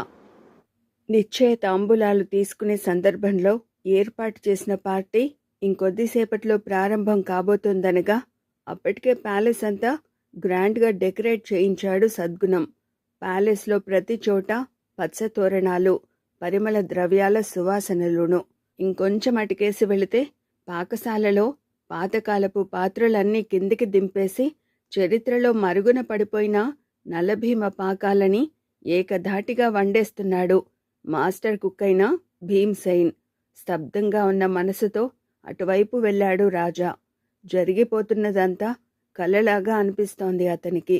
తన పెళ్లి నిశ్చయ తాంబూలాలకి ముహూర్తం సమీపిస్తున్నట్లే డిస్ట్రాయ్ ఇండియా స్ట్రాటజీ అమలుకి కూడా ముహూర్తం దగ్గర పడినట్లేనా? వంటకాల దగ్గర కనపడిన దృశ్యం చూడగానే అప్పటిదాకా సీరియస్గా ఉన్న రాజాకి పెదిమల మీద అప్రయత్నంగానే చిరునవ్వు మెదిలింది. నలభీమ పాకాలు వండి పక్కనే పెట్టేస్తున్నాడు భీమ్సేన్. ఆ పక్కనే నక్కిన సర్కస్ భైరవన్ అతను వేసిన వాటిని వేసినట్లుగా మెక్కేస్తున్నాడు. పెదిమల మీదికి నవ్వు రాగానే తన ఒంట్లో ఉన్న టెన్షన్ అంతా ఒక్కసారిగా దిగిపోయినట్లు అనిపించింది రాజాకి. భీమ్సేన్ తదేక దీక్షతో రకరకాల దినుసులు వేసి ఓ చిన్న గిన్నె నిండా స్పెషల్ స్వీట్ ఒకటి చేసి ఆ తర్వాత ప్రక్క జేబులో నుంచి ఒక చిన్న పొట్లాన్ తీసి అందులో ఉన్న పొటాషియం సైనైడ్ ఆ మిఠాయిలో కలిపాడు. యథాలాపంగా అది కూడా గుటకాయ స్వాహా చేసేబోయాడు. బకాసురుడి లాంటి భైరవన్ అతన్ని సకాలంలో ఆపాడు రాజా. ఏమిటది భీమ్సేన్, ఎవరి మీద విషప్రయోగం చేయబోతున్నావు అన్నాడు నవ్వుతూ. వినయంగా చెప్పాడు వంటవాడు భీమ్సేన్. ఇంకెవరి మీద సార్? చిక్కడు దొరకడు అనే కిలాడి పందికొక్కు మీద. ఇప్పటికి 100 రకాల విషాలు పెట్టాను సార్ దానికి. అది ఏ విషాన్ని ముట్టకుండా నన్ను వెధవని చేస్తోంది సార్ అన్నాడు భీమ్సేన్ కసి దుఃఖం కలిసిన గొంతుతో. దేనికైనా టైం రావాలి భీమ్సేన్, చివరికి పందికొక్కు మరణానికైనా సరే అని నవ్వు దాచుకుంటూ గంభీరంగా చెప్పి ప్యాలెస్లోని హాల్లోకి వచ్చాడు రాజా. ఆ పక్కనే ఉంది డాన్సులు అవి జరిగే బాల్ రూమ్. అప్పటికే అక్కడ అనేక మంది అతిథులు వచ్చి ఉన్నారు. ఎన్నో రకాల డ్రెస్సులు, ఎన్నెన్నో రకాల నగలు, నాణ్యాలు. ప్రపంచంలోని సగం సంపద అక్కడే ఉన్నట్లుగా ఉంది.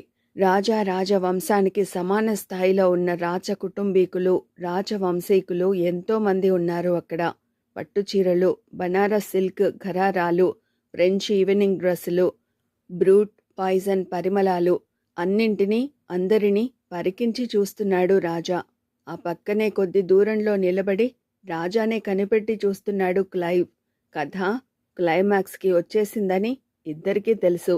అయితే ఇద్దరిలో ఎవరూ కూడా తమంతట తాముగా బయటపడ్డం లేదు. ఇప్పుడు హఠాత్తుగా వినపడింది ఆ అరుపు, గుండెలు గుబేలుమనేలా. ఆ అరుపు లేక ఆర్తనాదం లేక ఆక్రందనం లేదా ఇవన్నీ కలిపిన శబ్దం వినగానే అక్కడున్న అందరికీ గుండెలు అవిసిపోయినట్లు అనిపించింది. అప్పుడే షాంపెన్ గ్లాసు ఎత్తి నోట్లో పోసుకోబోతున్న ఓ సుందరాంగికి పొరబోయినట్లు అనిపించింది. ఒక మూల నిలబడి గ్లాసులో స్కాచ్ పోసుకుని గుడ్ల గూబలా నిల్చుని ఉన్న పెద్ద మనిషికి హార్ట్అటాక్ వచ్చినంత పనయింది. ఏమిటది ఏమిటది అన్నారు అందరూ ఆదుర్దాగా కీచు గొంతులతో. అక్కడున్న అందరికీ అభయం ఇస్తున్నట్లు చెప్పాడు రాజా. మరేం భయం లేదు, మా ఆస్థాన గాయకుడు సుబ్బిరాజ్ ఉరఫ్ తాన్సైన్ మీ అందరి కోసం ఒక స్వాగత గీతం పాడుతున్నాడు. అంతే, విని ఆనందించండి. అప్పటికే గెస్టులలో ఒక ఆవిడ గుండెదడ వచ్చి మూర్ఛపోయింది. దాంతో అప్పటిదాకా పార్టీలో ఉన్న హుందాతనం కాస్త తగ్గి కొద్దిగా కలకలం మొదలైంది. తిరుగుతున్న దాన్ని సద్గుణం, జస్వంతరావు కాస్త ఆదుర్దాగా చూస్తున్నారు. ఈలోగా బట్లర్ యంగ్ హస్బెండ్ని పక్కకు పిలిచి అతని చెవిలో ఏదో గుసగుసగా చెప్పాడు రాజా. ఇన్నాళ్లకి తన స్వామి భక్తి ప్రకటించుకునే అవకాశం వచ్చినందుకు బట్లర్ యంగ్ హస్బెండ్ మొహం వికసించింది. నేను కాలేజ్ డేస్లో చాలా నాటకాలు ఆడాను సార్. త్రాగుబోతు పాత్రలకి నేను పెట్టింది పేరు అని లోపలికి వెళ్ళి ఒక ట్రేలో స్కాచ్ నింపిన గ్లాసులు పెట్టుకుని వచ్చాడు బట్లర్ హస్బెండ్. అప్పటికే అతని కోటు విస్కీతో తడిసిపోయి ఉంది. అతని కళ్ళు అర్ధనిమీలితాలై ఉన్నాయి. దర్జాగా అతన్ని దగ్గరికి పిలిచాడు ఓ మాజీ మహారాజా. వెంటనే వెళ్ళి వైన్ పట్టుకురా అన్నాడు. వైన్ అన్నాడు యంగ్ హస్బెండ్. ఎస్, వైన్ అన్నాడు మాజీ మహారాజా. వైన్ అన్నాడు యంగ్ హస్బెండ్ మళ్ళీ.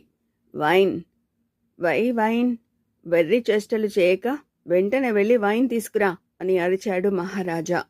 వైన్ అని కొనుక్కుంటూ తూలుకుంటూ లోపలికి వెళ్ళాడు బట్లర్ యంగ్ హస్బెండ్. ఈలోగా ఆ బాల్ రూంలో ఇంకో మూల మరో విచిత్రం జరుగుతోంది. నటరాజన్ యూనిట్లో సినీ స్టార్ అయిన సిల్లీ లిల్లీ రాజా వైపు ఆరాధనగా చూస్తోంది. ఆమె ఊహలో రాజా ఆమె దగ్గరకు తీసుకుని ఓ రొమాంటిక్ డైలాగ్ చెబుతూ ముద్దాడుతున్నాడు. ఆమె అలా పగటికల కంటూ ఉండగానే నటరాజన్ యూనిట్లోని కోతి అయిన రోమియో ఎన్నాళ్లకెన్నాళ్లకు అన్నట్లు అకస్మాత్తుగా సిల్లీ లిల్లీ భుజం మీద ఎక్కి లట్టుక్కున ఆమె బుగ్గ మీద ముద్దు పెట్టేసింది. ఆ తర్వాత జర్రున జారి సిల్లీ లిల్లీ నడుం పట్టుకు వేళ్లాడింది. ఓహ్ గాడ్ అని వెర్రికేక పెట్టింది సిల్లీ లిల్లీ. ఈలోగా కిచెన్లో నుంచి తూలుతూ బయటికి వచ్చాడు యంగ్ హస్బెండ్. ఈసారి అతని చేతిలో దిబ్బరొట్టె సైజులో ఉన్న కేకు ఉంది. ఇందాక వైన్ అడిగిన వయసు మళ్ళిన రాజాగారి దగ్గరకు వెళ్ళాడు యంగ్ హస్బెండ్. వైన్ అన్నాడు పట్టు వదలని విక్రమార్కుడిలా. వై నాట్ అన్నాడాయన చిరాగ్గా. వై నాట్ స్కాచ్ అన్నాడు యంగ్ హస్బెండ్. నీకేమైనా పిచ్చి పట్టిందా అన్నాడు ఆయన కోపంగా. తక్షణం తన చేతిలో ఉన్న కేకుని గోడకి పిడక కొట్టినట్లు ఆయన మొహం మీద మెత్తేశాడు young husband. No wine, drink scotch అన్నాడు ఫైనల్ వార్నింగ్ ఇస్తున్నట్లు. మాజీ మహారాజుకి తిక్కరేగింది. ఇడియట్ అని తిట్టి గబుక్కున లేచి నిలబడి తన ముందున్న టొమాటో కెచప్ని యంగ్ హస్బెండ్ తల మీద ఉంచబోయాడు. సరిగ్గా అప్పుడే అటు వచ్చారు ట్విన్ సిస్టర్స్ అయిన ఏప్రిల్ షెవర్స్, మే ఫ్లవర్స్. గాలివాటం కొద్దీ ఆ మిరియాల పొడి మొత్తం వాళ్ళ ముక్కుల్లో దూరింది. ఓసారి మిరియాల పొడి ముక్కులో దూరాక ఇంక మీనాకుమారి అంతటి అందగత్తె అయినా సరే మీనాకుమారి అంత అందంగా ఉండదు కదా. అదే సూత్రం ప్రకారం ఏప్రిల్, మేల మొహాలు గుర్తుపట్టనట్లయిపోయాయి. వరుస తుమ్ములు మొదలయ్యాయి. హచ్ అంది ఏప్రిల్ షవర్స్. హచ్ హచ్ అంది మే ఫ్లవర్స్. హచ్ అంది మే. హుచ్ అంది ఏప్రిల్. ఆ అక్క చెల్లెళ్ళిద్దరూ హా భాషలో అలా హాహాకారాలు చేస్తూ ఉంటే అప్పటికే అరడజన్ స్కాచ్లు కొట్టేసిన రోమియో అగుపడ్డ ఆడదాన్నల్లా కొంగులాగి ఆగడం చేయడం మొదలుపెట్టింది. ఆ విధంగా అతి మర్యాదగా సాగిపోవలసిన ఆ పార్టీ నిమిషంలో అడ్డగోలు వ్యవహారంగా మారిపోయింది. ఇదంతా ఆరాటంగా చూస్తున్నాడు జస్వంతరావు. సద్గుణం పరిస్థితి కూడా అంతే. ఇదంతా గమనిస్తున్న క్లైవ్ స్పెన్సర్ నెమ్మదిగా రాజా దగ్గరకు వచ్చాడు. అతని చేతిలో ఓ సిల్వర్ సిగరెట్ కేసు ఉంది. సిగరెట్ అన్నాడు క్లైవ్. అంటూనే ఆ సిగరెట్ కేసుకి ఉన్న చిన్న నాబ్ నొక్కబోయాడు.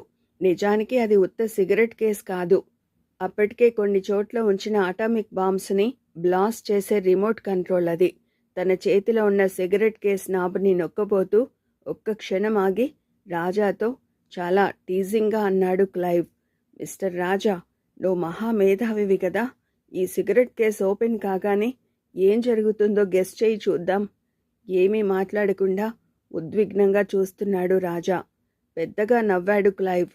మిస్టర్ రాజా, ఇండియాని మేము లొంగ తీసుకుని నీకు అప్పచెప్పేయడం, నిన్ను ఇండియాకి చక్రవర్తిగా చేయడం, అంతకు ముందుగా గ్రీన్ ప్యారెట్స్ లాంటి ల్యాండ్ మైన్స్ని ఇండియాలో డిస్ట్రిబ్యూట్ చేసే నెట్వర్క్ని నీకు అప్పగించడం, అదంతా ఉత్త హంబక్ అన్నాడు క్లైవ్. ఆ బాలానందం నాటకం అంతా నాకప్పుడే అర్థమైంది కదా అన్నాడు రాజా. మళ్ళీ నవ్వాడు Clive. Yeah you are a smart burger. All right. అవునా? అందుకే నేను రష్యాలో వదిలేసి రావాలనుకున్నాం. కానీ నువ్వు కిలాడివి. అదంతా కనిపెట్టేశావు. మళ్ళీ మొండిగా ఇండియాలో దిగబడ్డావు. బట్ లాభమేమిటి? నా చేతిలో ఉన్న ఈ సిగరెట్ కేస్ నాబ్ నొక్కగానే ఇండియాలో 6 నగరాల మీద గురిపెట్టబడి ఉన్న 6 ఆటం బాంబులు ఒకేసారిగా బ్లాస్ట్ అవుతాయి. కర్టసీ బాలమేధావి టోనీ. దాంతో ఇండియా పని ఫినిష్. ఆ తర్వాత ఇంకో 6 శతాబ్దాల దాకా తలెత్తుకోలేదు ఇండియా అన్నాడు క్లైవ్ ఉత్సాహంగా. No use Raja. Don't try any monkey business. నువ్వు నా మీదకి దూకేలోగా నా వేలు ఈ నాబ్ని నొక్కేస్తుంది ఇలా అని నవ్వుతూ సిగరెట్ కేస్ నాబ్ని ప్రెస్ చేశాడు క్లైవ్. సిగరెట్ కేసు ఓపెన్ అయింది. అందులో సిగరెట్లు లేవు. మూత లోపలి భాగం చిన్న స్క్రీన్లా ఉంది. నిశ్చలంగా ఉండిపోయాడు రాజా. మళ్ళీ నవ్వాడు క్లైవ్.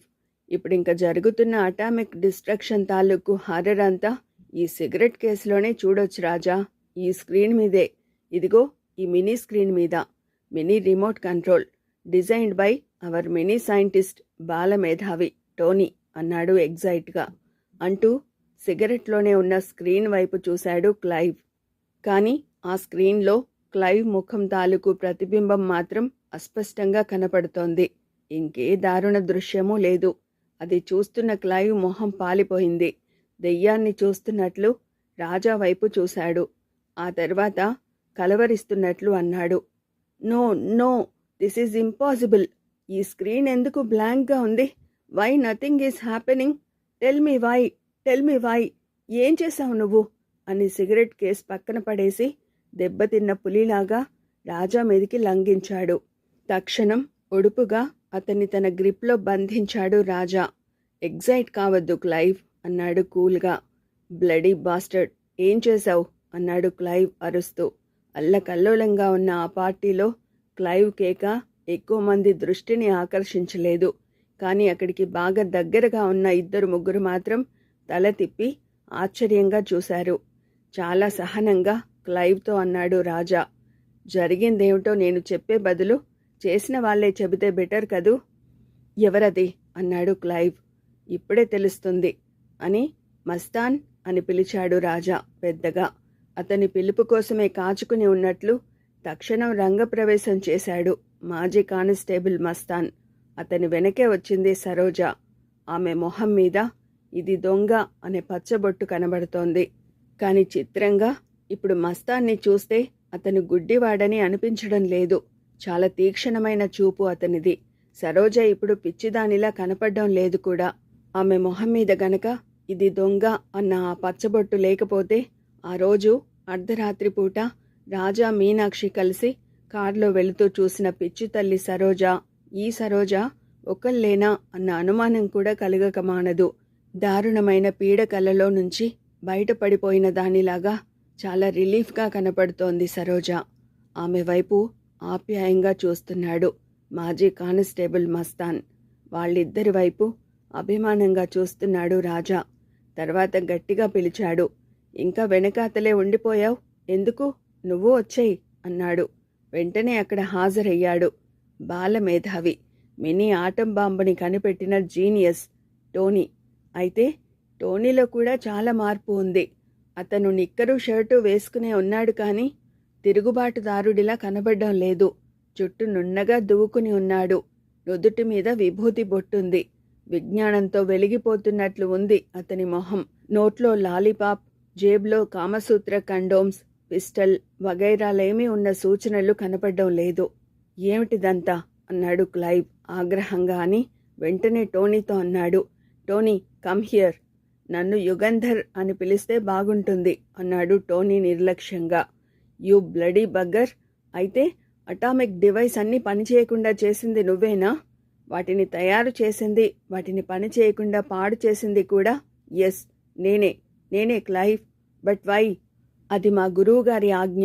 ఎవడు నీ గురువు అన్నాడు క్లైవ్. ఇదిగో ఈయనే అని రాజా వైపు చూపించాడు బాలమేధావి టోనీ ఉరఫ్ యుగంధర్. తన బుర్రలోనే ఒక బాంబు బద్దలైనట్లు ఉంది క్లైవ్కి. దిగ్భ్రమతో చూస్తున్నాడు అతను. అదో రకంగా నవ్వుతూ చెప్పడం మొదలుపెట్టాడు బాలమేధావి యుగంధర్. మా గురూజీ రాజాగారిది గొప్ప సైంటిఫిక్ బుర్ర. నాకు అసలు సైన్స్ మీద ఇంట్రెస్ట్ కలిగించింది కూడా ఆయనే. అనాథనైన నన్ను చిన్నప్పుడే చేరదీసి యుగంధర్ అలా అంటుండగానే అందుకుని ఆర్తిగా అంది సరోజ. నువ్వు అనాథవి కాదు యుగంధర్, నీ కన్న తల్లిని. నేను బతికి ఉండగా నువ్వు అనాథవెట్లా అవుతావురా పిచ్చి నాన్న. అలా అంటుంటేనే ఆమె కళ్ళల్లో అశ్రువులు నిలిచాయి. ఓదారుస్తున్నట్లు ఆమె భుజం మీద చెయ్యి వేశాడు యుగంధర్. అదంతా గతంలే అమ్మా. బాగా చిన్నప్పుడే నన్ను నీ దగ్గర నుంచి కొట్లాటల కోటిగాడు అనే వెధవ గుంజుకుని ఎత్తుకెళ్ళిపోయాడు కదా. ఆ తర్వాత కొట్లాటల కోటిగాడిని సెట్రైట్ చేసి నన్ను తన ప్రొటెక్షన్లో ఉంచుకున్నాడు ఈ రాజా అంకుల్. అమ్మా, రాజా అంకుల్ వల్లనే నాకు సైన్స్ మీద ఇంత ఇష్టం పెరిగింది. నా సంగతి నలుగురికి తెలిసేలోగా నన్ను ఓ ఫారినర్ కిడ్నాప్ చేసి ఎత్తుకెళ్ళిపోయాడు. మళ్ళీ అంకుల్తో నాకు కాంటాక్ట్ ఏర్పడింది. నా తల్లి ఎవరో తెలిసింది. తల్లి ప్రేమ ఏమిటో చూశాక తల్లులకి తల్లి అయిన దేశం అంటే ఎంత గొప్పదో అర్థమైంది. అంతే, ఆటం బాంబులాగా మార్చేశారు అన్నాడు నవ్వుతూ. ఆటం బాంబుని ఆట బొమ్మలా మార్చేయడంలో రాజా అంకుల్ తయారు చేసిన పందికొక్కు బొమ్మ బాగా పనికి వచ్చింది. ఈ ప్యాలెస్లో తిరిగే పందికొక్కు చిక్కడు దొరకడు రాజా అంకుల్ తయారు చేసిన ఎలక్ట్రానిక్ టాయ్. నీ జేబులోని రిమోట్ కంట్రోల్ బదులుగా మామూలు సిగరెట్ కేసుని ఉంచింది ఈ పందికొక్కు బొమ్మే. అతను అలా అంటుండగానే ర్యాకెట్ లాగా అక్కడికి దూసుకొచ్చేసింది రాజా తయారు చేసిన ఎలక్ట్రానిక్ టాయ్ చిక్కడు దొరకడు అనే పందికొక్కు. సరిగ్గా రాజా పాదాల దగ్గరికి వచ్చి ఆగింది అది. అందరికీ కనబడేలా దాన్ని చేత్తో ఎత్తి పట్టుకున్నాడు బాలమేధావి యుగంధర్. దాన్ని కొద్దిగా ట్విస్ట్ చేశాడు. చిక్కడు దొరకడు అనే ఆ ఎలక్ట్రానిక్ పందికొక్కు బొమ్మ సరిగ్గా 2 భాగాలుగా విడిపోయింది. దాని లోపల అంతా ప్రింటెడ్ సర్క్యూట్లు వగైరాలు ఉన్నాయి. మా అమ్మ సరోజాదేవి అని ఏదో చెప్పబోయాడు బాలమేధావి యుగంధర్. తోక తొక్కిన తాచులా లేచాడు క్లైవ్. ఇంక నీ అమ్మ సంగతి నీకెందుకురా? మా స్ట్రాటజీ గనక బెడిసి కొడితే నాతో సహా అందరూ నాశనమైపోయే ఏర్పాటు అప్పుడే చేసి ఉంచాను. రేయ్ సవరಣ್ణ అని కేకేశాడు పెద్దగా. పిశాచం సవరಣ್ణ వచ్చేలోగానే పైశాచికమైన ఆనందంతో చెప్పాడు క్లైవ్. మా స్ట్రాటజీ గనక బెడిసి కొడితే ఎట్టి పరిస్థితుల్లోనూ నేను మీ పోలీసులకి దొరకకూడదనే పిశాచం సవరಣ್ಣని వెంటబెట్టుకొచ్చాను. అతని శరీరం మీద ఎప్పుడూ కూడా ఒక బెల్ట్ బాంబు ఉంటుంది. నేనే ఇచ్చాను దాన్ని అతనికి. కుల పోరాటాలు బాగా ఉధృతం కావడానికి గాను పిశాచాలు అనే ఒక పురాతన జాతి తరపున అతను ఆత్మాహుతి చేసుకోవలసి ఉంటుంది మా ఒరిజినల్ ప్లాన్ ప్రకారం. కానీ ఎమర్జెన్సీగా అతన్ని ఇప్పుడే వాడేయవలసి వచ్చింది. పిశాచం వస్తాడు, అతని నడుముకి ఉన్న బెల్ట్ బాంబు పేలుతుంది. పిశాచం చస్తాడు, అతనితో పాటు నేను చావచ్చు. మాతో పాటు ఈ రాజా, ఈ టోనీ, ఈ జస్వంతరావు, ఈ ప్యాలెస్లో ఉన్న మొత్తం మంది ఒకేసారి చేస్తారు. చూస్తూ ఉండండి. సవరಣ್ణ క్లైవ్ మళ్ళీ పిలిచినా కూడా ఆ పిశాచం సవరಣ್ణ జాడలేదు. అనుమానంగా ఫ్రెంచ్ విండోలో నుంచి బయటకు తొంగి చూశాడు రాజా. తక్షణం అతని మొహంలో కన్ఫ్యూజన్ కనపడింది. పిశాచాలు అనే పురాతన జాతికి చెందిన ఆ సవరಣ್ణ ఒక చేత్తో సద్గుణాన్ని, ఇంకో చేత్తో సుందరాన్ని పట్టుకుని ఈడ్చుకుంటూ గబగబా గ్రౌండ్స్లోకి వెళ్ళిపోతున్నాడు. విలవిల్లాడుతున్నారు సుందరం, సద్గుణం ఇద్దరూ కూడా. రేయ్ సవరಣ್ణ అని కేకేశాడు క్లైవ్ కోపంగా. నువ్వు కూడా మాతో వచ్చేయి తెల్లదొరా అన్నాడు పిశాచం సవరಣ್ణ హేళనగా. ఎందుకు అన్నాడు క్లైవ్ అసహనంగా. నీ వెంట కొన్నాళ్ళు తిరిగినందుకు గాను ప్రాయశ్చిత్తంగా నన్ను నేను బ్లాస్ట్ చేసుకుంటున్నా. నాతో పాటు ఈ దేశద్రోహులిద్దరినీ తీసుకెళ్తున్నా. రాజాబాబు వల్ల అంతా తెలిసింది. నువ్వు కూడా రా దొరబాబు అంటున్నాడు పశ్చాత్తాపంతో దహించుకుపోతున్న సవరಣ್ణ. బాస్టర్డ్ అన్నాడు క్లైవ్ అసహనంగా. ఆ లోపలే పిశాచం సవరಣ್ణ తన నడుముకి ఉన్న బెల్ట్ బాంబు మీట నొక్కాడు.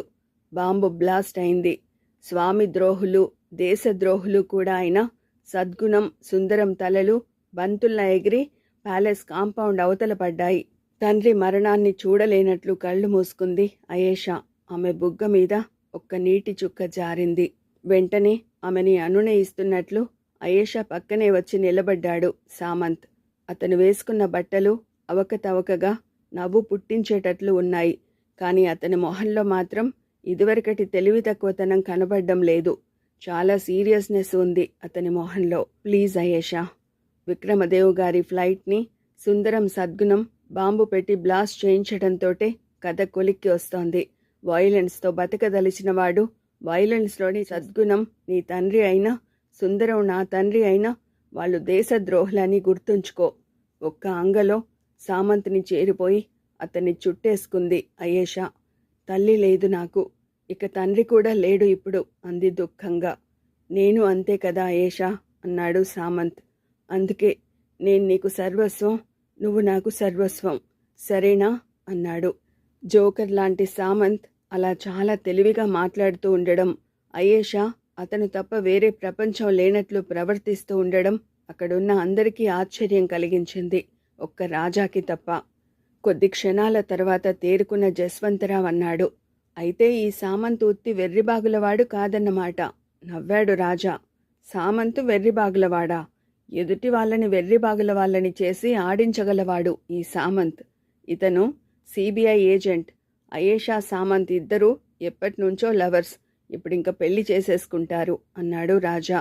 వాట్ అన్నాడు క్లైవ్ పక్కలో బాంబు పడ్డట్లుగా. సార్ చిక్కడు దొరకడు చచ్చిపోయిందా అన్నాడు అర్జెంటుగా అక్కడికి వచ్చిన భీమ్సేన్ ఆనందంగా. పీడ వదిలింది అన్న భావం కనపడుతోంది అతడి మొహంలో. చచ్చిపోలేదు, ఆగిపోయింది. అది ఎలక్ట్రానిక్ టాయ్ అన్నాడు సామంత్. ఏమీ అర్థం కానట్లు బుర్ర గోక్కుంటూ చూశాడు భీమ్సేన్. నిజంగానే ఇదంతా ఏదో మహామాయలాగా ఉంది అన్నాడు జస్వంతరావు కూడా ఆశ్చర్యంలో నుంచి తేరుకోకుండానే. నవ్వి చెప్పడం మొదలెట్టాడు సామంత్. జరిగినదంతా నేను వివరంగా చెబుతాను జస్వంతరావు గారు. రాజా ఈ ప్యాలెస్కి ఆ 10,000 కోట్ల రూపాయల ఆస్తి కోసం రాలేదు. దేశానికి వ్యతిరేకంగా దారుణమైన కుట్ర ఏదో జరుగుతుందని అతనికి తెలుసు. దానికోసం వచ్చాడు. అంతకుముందే అతన్ని నేను కాంటాక్ట్ చేశాను. అప్పట్నుంచి మేమిద్దరం పర్ఫెక్ట్ కోఆర్డినేషన్తో వర్క్ చేస్తున్నాం. గూఢచారులకు ఉండవలసిన అన్ని లక్షణాలు రాజాకి ఉన్నాయి. అతనొక పర్ఫెక్ట్ స్పై. అతన్ని మాలో కలిపేసుకోవాలని నాకు ఉంది, కానీ అతన్ని కేవలం ఒక డిపార్ట్మెంట్కే బందీ చేయడం చాలా తప్పు. అతని దోవన అతన్ని ఉండనిస్తే అతను దేశానికి ఎక్కువ సేవ చేయగలడు. గూఢచారి కాని గూఢచారి లాంటివాడు మన రాజా. అసలు గూఢచారులు సమాచారం ఎలా సేకరిస్తారు అన్నది చాలా ఇంట్రెస్టింగ్ పాయింట్. జేమ్స్ బాండ్ సినిమాలలో చూపించినట్లుగా ఎత్తైన గోడలు దూకి స్టంట్స్ చేస్తూ ప్రత్యర్థుల నుంచి సమాచారం సేకరించడం అనేది నిజ జీవితంలో ఎక్కడో తప్ప జరగదు. సాధారణంగా గూఢచారులు విషయ సేకరణ చేసే పద్ధతి ఏమిటంటే బాగా చదవడం, ఆలోచించడం, అనలైజ్ చేయడం అన్నమాట. రాజాది మంచి అమోఘమైన అనలిటికల్ బుర్ర. అతను అమలాపురంలో కూర్చుని ఆలోచిస్తూ అమెరికాలో జరుగుతున్న వాటిని కనిపెట్టేయగలడు. తన కాంటాక్టు ద్వారా తను సేకరించిన సమాచారం ఆధారంతో అద్భుతం అనిపించే విధంగా అంతర్జాతీయ వ్యవహారాలని కూడా అతను అర్థం చేసుకోగలడు.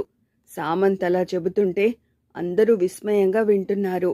సామంత్ తల పంకించి అన్నాడు, రాజాలో ఇంకో స్పెషాలిటీ ఏమిటంటే అతను వయలెన్స్కి పూర్తిగా వ్యతిరేకి. ఒక్క చుక్క రక్తం చిందకుండానే పనులు సాధించగలగడంలో ఎక్స్పర్ట్. ఇంత బ్రహ్మాండమైన కాన్స్పిరసీని కూడా అతను సునాయాసంగా విడగొట్టాడు. సమస్య అతి సులభంగా సాల్వ్ చేశాడు. ఈ కృషిలో అతనికి మాజీ కానిస్టేబుల్ మస్తాన్ బాగా సాయం చేశాడు. మస్తాన్ కూడా మహాదేశభక్తుడు. డిపార్ట్మెంట్ నుంచి తనని డిస్మిస్ చేసినా కూడా గుడ్డివాడిలాగా నటిస్తూ చాలా వివరాలు సేకరించేవాడు. తన కొడుకు తనని చేరగానే సరోజ మామూలు మనిషి అయిపోయింది, కానీ ఆమె మొహాన ఉన్న పచ్చబొట్టు మాత్రం పోలేదు అన్నాడు సామంత్ విచారంగా. సరిగ్గా అదే టైంలో హాల్లోకి అడుగు పెట్టాడు హోమ్ మినిస్టర్ పద్మనాభరావు, వసుధ తండ్రి. అతని వెంట ఆర్మడ్ బాడీగార్డ్. పార్టీకి పిలిచారు, వచ్చా. కానీ ఇక్కడ ఈ ఆగడమేమిటి అన్నాడు చిరాగ్గా. రండి మీకోసమే చూస్తున్నా అన్నాడు బాలమేధావి యుగంధర్ అంటూనే తన జేబులో నుంచి ఒక టేపు లాంటిది తీశాడు. అందరూ ఇటు చూడండి అంటూ టేపుని తన తల్లి సరోజ మొహం మీద అంటించాడు యుగంధర్. 2 క్షణాల తర్వాత ఆ టేపుని తీశాడు. ఆశ్చర్యం, ఇప్పుడు సరోజ మొహం మీద అక్షరాలేమీ లేవు. ఉండిన సూచన కూడా లేదు. ఆ అక్షరాలన్నీ ఆ టేపు మీదికి ట్రాన్స్ఫర్ అయిపోయాయి. అసలు వింత చూడండి అంటూ ఆ టేపునే హోమ్ మినిస్టర్ పద్మనాభరావు మొహం మీద చటుక్కున అతికించేశాడు బాలమేధావి యుగంధర్. ఏయ్, ఏమిటిది అని కీచుగా అరిచాడు హోమ్ మినిస్టర్. అరుస్తూనే పట్టిని పీకేశాడు. కానీ అప్పటికే ఆ అక్షరాలు హోమ్ మినిస్టర్ మొహం మీదికి ట్రాన్స్ఫర్ అయిపోయాయి. వాటిలో ఇది కనపడ్డం లేదు. ఇప్పుడు హోమ్ మినిస్టర్ నుదుటి మీద దొంగ అని ముచ్చటగా అక్షరాలు మాత్రం కనపడుతున్నాయి. వెంటనే హోమ్ మినిస్టర్ వైపు తిరిగాడు. సారీ సార్, సెంట్రల్ ఆర్డర్స్ అని హోమ్ మినిస్టర్ చేతికి బేడీలు వేశాడు. ఇది చూడగానే ఇంకా తిరగబడవలసిన సమయం ఆసన్నమైందని గ్రహించాడు క్లైవ్ స్పెన్సర్. అతను కరాటే ఎక్స్పర్ట్. కాలెత్తి 2వ కాలి మడమ మీద గిర్రున తిరిగి రాజా మొహానికి తన పాదాన్ని తగిలించబోయాడు. కానీ ఆ లోపలే రాజా అరచేతి అంచు అతి వేగంగా క్లైవ్ చుబుకాన్ని తాకింది. కళ్ళు తిరిగి కింద పడ్డాడు క్లైవ్. ఆ తర్వాత తనని అంత చురుగ్గా కింద పడేసిన రాజా వైపు ఆశ్చర్యంగా చూస్తూ లేచి, సో ఆ రోజు బురుజులో నన్ను చిత్తు చేసిన ముసుగు వీరుడివి నువ్వే అన్నమాట అన్నాడు అస్పష్టంగా. సందేహం లేదు అన్నాడు రాజా. తక్షణం తన మెళ్ళో వేలాడుతున్న సైనైడ్ క్యాప్సూల్ని మింగేయబోయాడు క్లైవ్ స్పెన్సర్. కానీ అప్పటికే రాజా చెయ్యి ముందుకు వచ్చి సైనైడ్ క్యాప్సూల్ని లాక్కుని అవతలికి విసిరేసింది. కఠినంగా అన్నాడు రాజా, నీ చేత ఇంకా చాలా విషం కక్కించాలి క్లైవ్. కడుపులో ఉన్న విషం పూర్తిగా కక్కేయకముందే ఈ విషం మింగేస్తానంటే ఎట్లా? Take it easy. అప్పటికే క్లైవ్ని చుట్టుముట్టేశారు ఆర్మ్డ్ గార్డ్స్. అంతా చూస్తున్న జస్వంతరావు గట్టిగా శ్వాస తీసుకున్నాడు. నేను చూస్తున్నదంతా నా కళ్ళ ముందు అసలు నిజంగానే జరుగుతోందా రాజా? అన్నాడు అపనమ్మకంగా. అందులో అనుమానమే ఉంది అంకుల్ అన్నాడు రాజా. నోట మాట రానట్లు చూస్తూనే ఉన్నాడు జస్వంతరావు. అంతలోనే తుఫానులా లోపలికి దూసుకు వచ్చేసింది డాక్టర్ లత. ఆ వెనుకనే వచ్చాడు అలోక్. ఆ వెనుకనే మీనాక్షి. ఆ వెనుకనే వసుధ. ఇక్కడ జస్వంతరావు ఎవరు? అంది లత ఉరుముతున్నట్లు. నేనే. ఎందుకు? అన్నాడు జస్వంతరావు. ఓహ్, మీరేనా అని కొద్దిగా వెనక్కి తగ్గింది డాక్టర్ లత. తర్వాత పదునుగా అంది, పెద్దవారు, మీకు ఇంత చిన్న బుద్ధి ఎలా వచ్చింది? ఏమిటమ్మా నువ్వంటోంది? అన్నాడు జస్వంతరావు నిదానంగా. మరేమిటండి, పెళ్లి చేసుకుందామనుకుంటున్న పిల్లల్ని విడదీసి పుణ్యం కట్టుకుందామనుకుంటున్నారా? వసుధ గారికి చేసిన అన్యాయం చాలదు? ఎవరండి మీకు చెప్పింది? పెళ్లి చేసుకున్నంత మాత్రాన దేశసేవ చేయలేకుండా పోతారా? ఆ లెక్కన గాంధీ, నెహ్రూ వీళ్లంతా దేశసేవ చేయలేదని మీ ఉద్దేశమా? మా విషయమే తీసుకోండి. నేను మా ఆయన ఒకళ్ళకొకళ్ళం చేదోడు వాదోడుగా ఉండబట్టే నలుగురికి కాస్తో కూస్తో సాయం చేయగలుగుతున్నాం. మీరేమన్నా సరే, మీ మీనా ఈ రాజా మొగుడు పెళ్ళాలు కాక తప్పదు అంది. జస్వంతరావు మీనాక్షి వైపు చూశాడు. తల వంచుకుంది మీనాక్షి. వసుధ వైపు చూశాడు జస్వంతరావు. ఒప్పుకోండి అన్నట్లు ప్రాధేయపూర్వకంగా చూస్తోంది వసుధ. నిట్టూర్చి అన్నాడు జస్వంతరావు. రాజా చెప్పినట్లు ఏ మంగళసూత్రం ఎవరి మెడలో ముడిపడాలో అక్కడే ముడిపడుతుంది. లేకపోతే సామంత్ అయేషాలకి ఒకళ్ళంటే ఒకళ్ళకి ఇష్టమని వాళ్ళిద్దరూ పెళ్లి చేసుకుంటారని ఏ నరమానవుడైనా ఊహించగలడా అసలు? కానివ్వండి, ఏది ఎలా జరగాలో అలాగే జరుగుతుంది. ఇందులో నా ప్రమేయం అనవసరం అన్నాడు. తక్షణం అన్నాడు రాజా. అలా అనకండి అంకుల్. జరగవలసిన దానిలో మీ ప్రమేయం చాలానే ఉంటుంది. ఈ ఆస్తి నాకు అక్కర్లేదు, ఎలాగూ దక్కదు కూడా. ఈ ఆస్తి తాలూకు ట్రస్టుకి మీరొక్కరే ఇక నుంచి ట్రస్టీ. ఆస్తిని మీకంటే నమ్మకంగా మేనేజ్ చేయగలిగిన వాళ్ళు ఇంకెవరూ ఉండరు. ఆస్తి మొత్తాన్ని దేశం కోసం ఖర్చు పెట్టండి. కొత్త తరం వాళ్ళకి దేశభక్తి అంటే ఏమిటో, రాజ్యాంగం అంటే ఏమిటో, హక్కులేమిటో, విధులేమిటో, విధానాలేమిటో, దేశం కోసం ఎవరేం చేయాలో ఇదంతా మనసుకి ఎక్కేటట్లు చెప్పే ఒక అడ్మినిస్ట్రేషన్ కాలేజీని ఈ ప్యాలెస్లోనే ఓపెన్ చేయండి. ఎవరి పేర్లైతే ఈ ప్యాలెస్ రికార్డుల్లో కూడా లేకుండా చేయాలని అప్పటి మార్తాండ సింహుడు తాపత్రయపడ్డాడో ఆ తొలి దేశభక్తులైన రాజమ్మ, శౌరి నాయకుల పేర్లే ఈ కాలేజీకి పెట్టండి అన్నాడు ఆర్తిగా. నాది ఒక కోరిక ఉంది అన్నాడు సామంత్. అందరూ అతని వైపు తిరిగారు. నెమ్మదిగా అన్నాడు సామంత్. నేను వెర్రిబాగులవాడిగా ఇన్నాళ్ళు నటించాను. మానసిక వికలాంగులని అందరూ ఎంత చులకనగా చూస్తారో, ఎంతగా ఆట పట్టిస్తారో స్వయంగా అనుభవానికి వచ్చింది నాకు. అందుకని ఈ ప్యాలెస్లోనే ఒక భాగంలో మానసిక వికలాంగుల వికాసం కోసం ఒక కేంద్రం పెట్టాలని నేను కోరుతున్నాను. నిజమే, తప్పకుండా పెట్టాలి అన్నాడు రాజా. అని మళ్ళీ వెంటనే అన్నాడు, పరోపకారం తప్ప వేరే ఏమీ పట్టని డాక్టర్ లత, ఆమె భర్త అలోక్ ఈ కేంద్రం తాలూకు బాధ్యత తీసుకోవాలని కోరుతున్నాను కూడా అన్నాడు. బీదలు ఉండే బస్తీ అది. అందులో ఒక గుడిసె. ఆ గుడిసెలో ఒక కొత్త చాప, కొత్త దిండు, కొత్త దుప్పటి, చాప మీద కొత్త మొగుడు పెళ్ళాలు. రాజా మృదువుగా మీనాక్షితో అన్నాడు. మీనా, బాధపడుతున్నావా? ఎందుకు బాధ? 10,000 కోట్ల ఆస్తి పోయినందుకు, ఇవాళ నాతో ఇలా గుడిసెలో ఉండవలసి వచ్చినందుకును. నీతో ఎక్కడ ఉంటే అదే స్వర్గం. ఈ గుడిసే నాకు ఇంద్రభవనం అంది మీనా సిన్సియర్గా. మీనా అన్నాడు రాజా మళ్ళీ. అన్నీ సక్రమంగా జరిగి ఉంటే రానివి అయి ఉండేదానివి కదా. అలా జరగకుండా పోయిందే అని విచారిస్తున్నావా నువ్వు? నవ్వింది మీనాక్షి. బాగానే ఉంది. ఇప్పుడు మాత్రం ఏం తక్కువైంది? నువ్వు డైమండ్ రాజా, నేను ఆఠీన్ రాణి కదా. రాజా కూడా నవ్వాడు. తర్వాత గుసగుసగా అన్నాడు, అలసిపోయావా మీనా? నిద్రొస్తోందా? నిద్ర ఇవాళ అంది ఓరగా చూస్తూ. వాళ్ళు నిద్రపోయేసరికి అప్పుడే తొలికోడి కూసింది.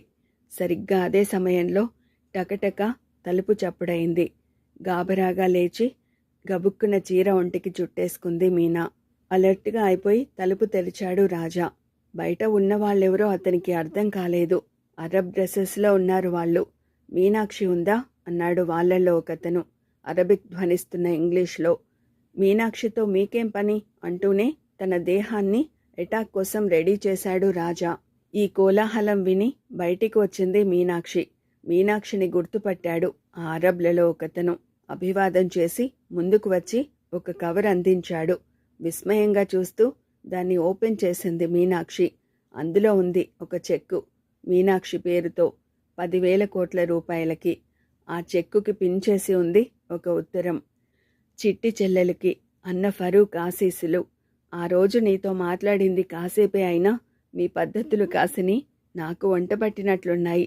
చెల్లెలి పెళ్లికి పసుపు కుంకుమ కింద అన్న కాస్తో కూస్తో ముట్ట చెప్పాలి కదా, దానికే ఈ చెక్కు. తీసుకోకపోతే ఈ అన్న మీద నీకెంత అభిమానం ఉందో అర్థమైపోతుంది. నీకు ఈ చెక్కు ఇచ్చినంత మాత్రాన నేను దివాలా ఎత్తేస్తాననుకోకేం. నాకు ఉన్న అనేక రకమైన ఆయిల్ వెల్స్లో కొన్నిటి మీద రాబడి ఇది, అంతే. యునైటెడ్ నేషన్స్లో జరుగుతున్న గొడవ ఫాలో అవుతున్నావా? మొత్తానికి అనుకున్నది సాధిస్తున్నావు మీనా. బావగారికి నా బెస్ట్ విషెస్ చెప్పు. ఫరూక్. ఎవరి అన్నా అని అడగవేం అంది మీనాక్షి నవ్వుతూ. నాకన్నీ తెలుసు అన్నాడు రాజా మిస్టీరియస్గా. అంటూనే పద డియర్, లోపల నీతో ఇంకా పని ఉంది అంటూ మీనాక్షిని చేతులతో ఎత్తేసుకోబోయాడు. అయ్యో అటు చూడు అని గుసగుసగా అని వదిలించుకుంది మీనాక్షి. మీనాక్షిని వదిలేసి చటుక్కున తల తిప్పి చూశాడు రాజా. ఇంటి ముందు కారొకటి వచ్చి ఆగింది. అందులో నుంచి దిగారు జస్వంతరావు, వసుధ. సూట్లో ఫ్రెష్గా స్మార్ట్గా ఉన్నాడు జస్వంతరావు. పట్టుచీరలో హుందాగా ఉంది వసుధ. ఆమె చేతిలో ఒక బుట్ట, అందులో సీసాలు, జాడీలు. అమ్మా అంది మీనాక్షి ఆర్ద్రంగా. కూతురుని ఆప్యాయంగా దగ్గరకు తీసుకుంది వసుధ. మీనా, ఇన్నాళ్ల నుంచి నువ్వే నాకు అమ్మలా ఉండి అన్నీ చూసుకున్నావు. ఇక నుంచి నీ సంగతి నేను చూసుకుంటా, సరేనా? ఇవిగో నీకోసం పెట్టిన పచ్చళ్ళు, ఊరగాయలు. ఎక్కడ ఉంచను అంది ఆర్ద్రంగా. సంతోషం కలిగిన కన్నీళ్లు వస్తాయని ఆ రోజున అనుభవపూర్వకంగా తెలిసింది మీనాక్షికి. కాఫీలయ్యాక జస్వంతరావు, వసుధ కొత్త దంపతులని అక్కడ వదిలేసి వెళ్ళిపోయారు. వాళ్ళు వెళ్ళాక తీరిగ్గా 2వ కప్పు కాఫీ సిప్ చేస్తూ అంది మీనాక్షి. ఇంతకీ నాకు అర్థం కాని విషయం ఒకటుంది. ఏమిటది అన్నాడు రాజా. ప్యాలెస్ రికార్డుల్లో నుంచి రాజమ్మ, శౌరి నాయకుల పేర్లని తొలగించేయాలని అంత తాపత్రయపడిన మార్తాండ సింహుడు ఆ పిరమిడ్ కట్టడాన్ని మాత్రం ఎందుకు మిగలనిచ్చాడు? అది పొదల చాటున ఉంది, అందుకని పొరపాటున దాన్ని వదిలేసి ఉండవచ్చును. అందులో వాళ్ళ ఆకారాలు చెక్కి ఉన్నాయని అతనికి తెలియకపోవచ్చును. వర్తమానాన్ని సరిగ్గా తెలుసుకోవచ్చు కానీ గతాన్ని గురించి, భవిష్యత్తుని గురించి మనం పూర్తిగా తెలుసుకోలేం. ఎంత తెలుసుకున్నా ఇంకా మనకు అంతుపట్టనివి ఎన్నెన్నో ఉంటాయి మీనా అన్నాడు రాజా సాలోచనగా. ఇంకో విషయం అంది మీనా. చెప్పు. ఈ కథ ఎంత హఠాత్తుగా స్టార్ట్ అయిందో అంత హఠాత్తుగానూ ముగిసిపోవడం చిత్రంగా అనిపించడం లేదు? హోటల్లో పార్టీతో మొదలైంది, మొన్న ప్యాలెస్లో పార్టీతో ఎండ్ అయిపోయింది. సో అబ్రప్ట్ కాదా? నవ్వాడు రాజా. ఈ లోకంలో జరిగేవన్నీ కూడా దాదాపు అబ్రప్ట్గానే ఉంటాయి మీనా. అన్నీ కరెక్ట్గా, పర్ఫెక్ట్గా ఒక టైం ప్రకారం జరిగేది కథల్లో, సినిమాల్లోనే, నిజ జీవితంలో కాదు. ఉదాహరణకి చెప్పుకోవాలంటే దశాబ్దాల పాటు జరిగిన అమెరికా రష్యాల కోల్డ్ వార్ అంత హఠాత్తుగా చెప్పబడుతుందని ఊహించారా? అంతే, దట్ ఈజ్ లైఫ్. హఠాత్తుగా ఎండ్ అయిపోకుండా సాగదీసినా బాగుండేది ఏమిటో తెలుసా? మన ప్రేమ కథ. మనం బతికి ఉన్నంతకాలం మన ప్రేమ కథ ఇలాగే సాగుతూ అంటూ దగ్గరికి రాబోయాడు రాజా. ఎవరైనా వస్తారు అని కళ్ళతోనే సైగ చేసి అన్నట్లు మీకు ఇంకో సంగతి చెప్పడం మర్చిపోయా అంది మీనా. ఏమిటి అన్నాడు రాజా. నిన్న సాయంత్రం అభిజిత్ వచ్చి వెళ్ళాడు. తనకి వాలెంటీనాకి పెళ్ళిట రష్యాలో. మళ్ళీ వచ్చి మిమ్మల్ని స్వయంగా పిలుస్తానన్నాడు అంది మీనాక్షి. అయితే మన హనీమూన్కి తర్వాయి భాగం రష్యాలో అన్నమాట అన్నాడు రాజా నవ్వుతూ. రాజా మాట పూర్తి కాకముందే అతి వేగంగా ఇంకో కారు వచ్చి ఆగింది అక్కడ. అందులో నుంచి దిగి గబగబా లోపలికి వచ్చాడు మెగా ప్రొడ్యూసర్ నటరాజన్. ఆ వెనకే అర్ధనారీశ్వరన్ వచ్చాడు. అమ్మా మీనాక్షి, నీతో నేను తెలుగు పటం తీయకుండానే పెళ్లి చేసుకుని వెళ్ళిపోతావా అన్నాడు నటరాజన్ ఆరాటంగా. ఏం చేయను అన్నట్లు నిస్సహాయంగా రాజా వైపు చూసింది మీనాక్షి. నవ్వాడు రాజా.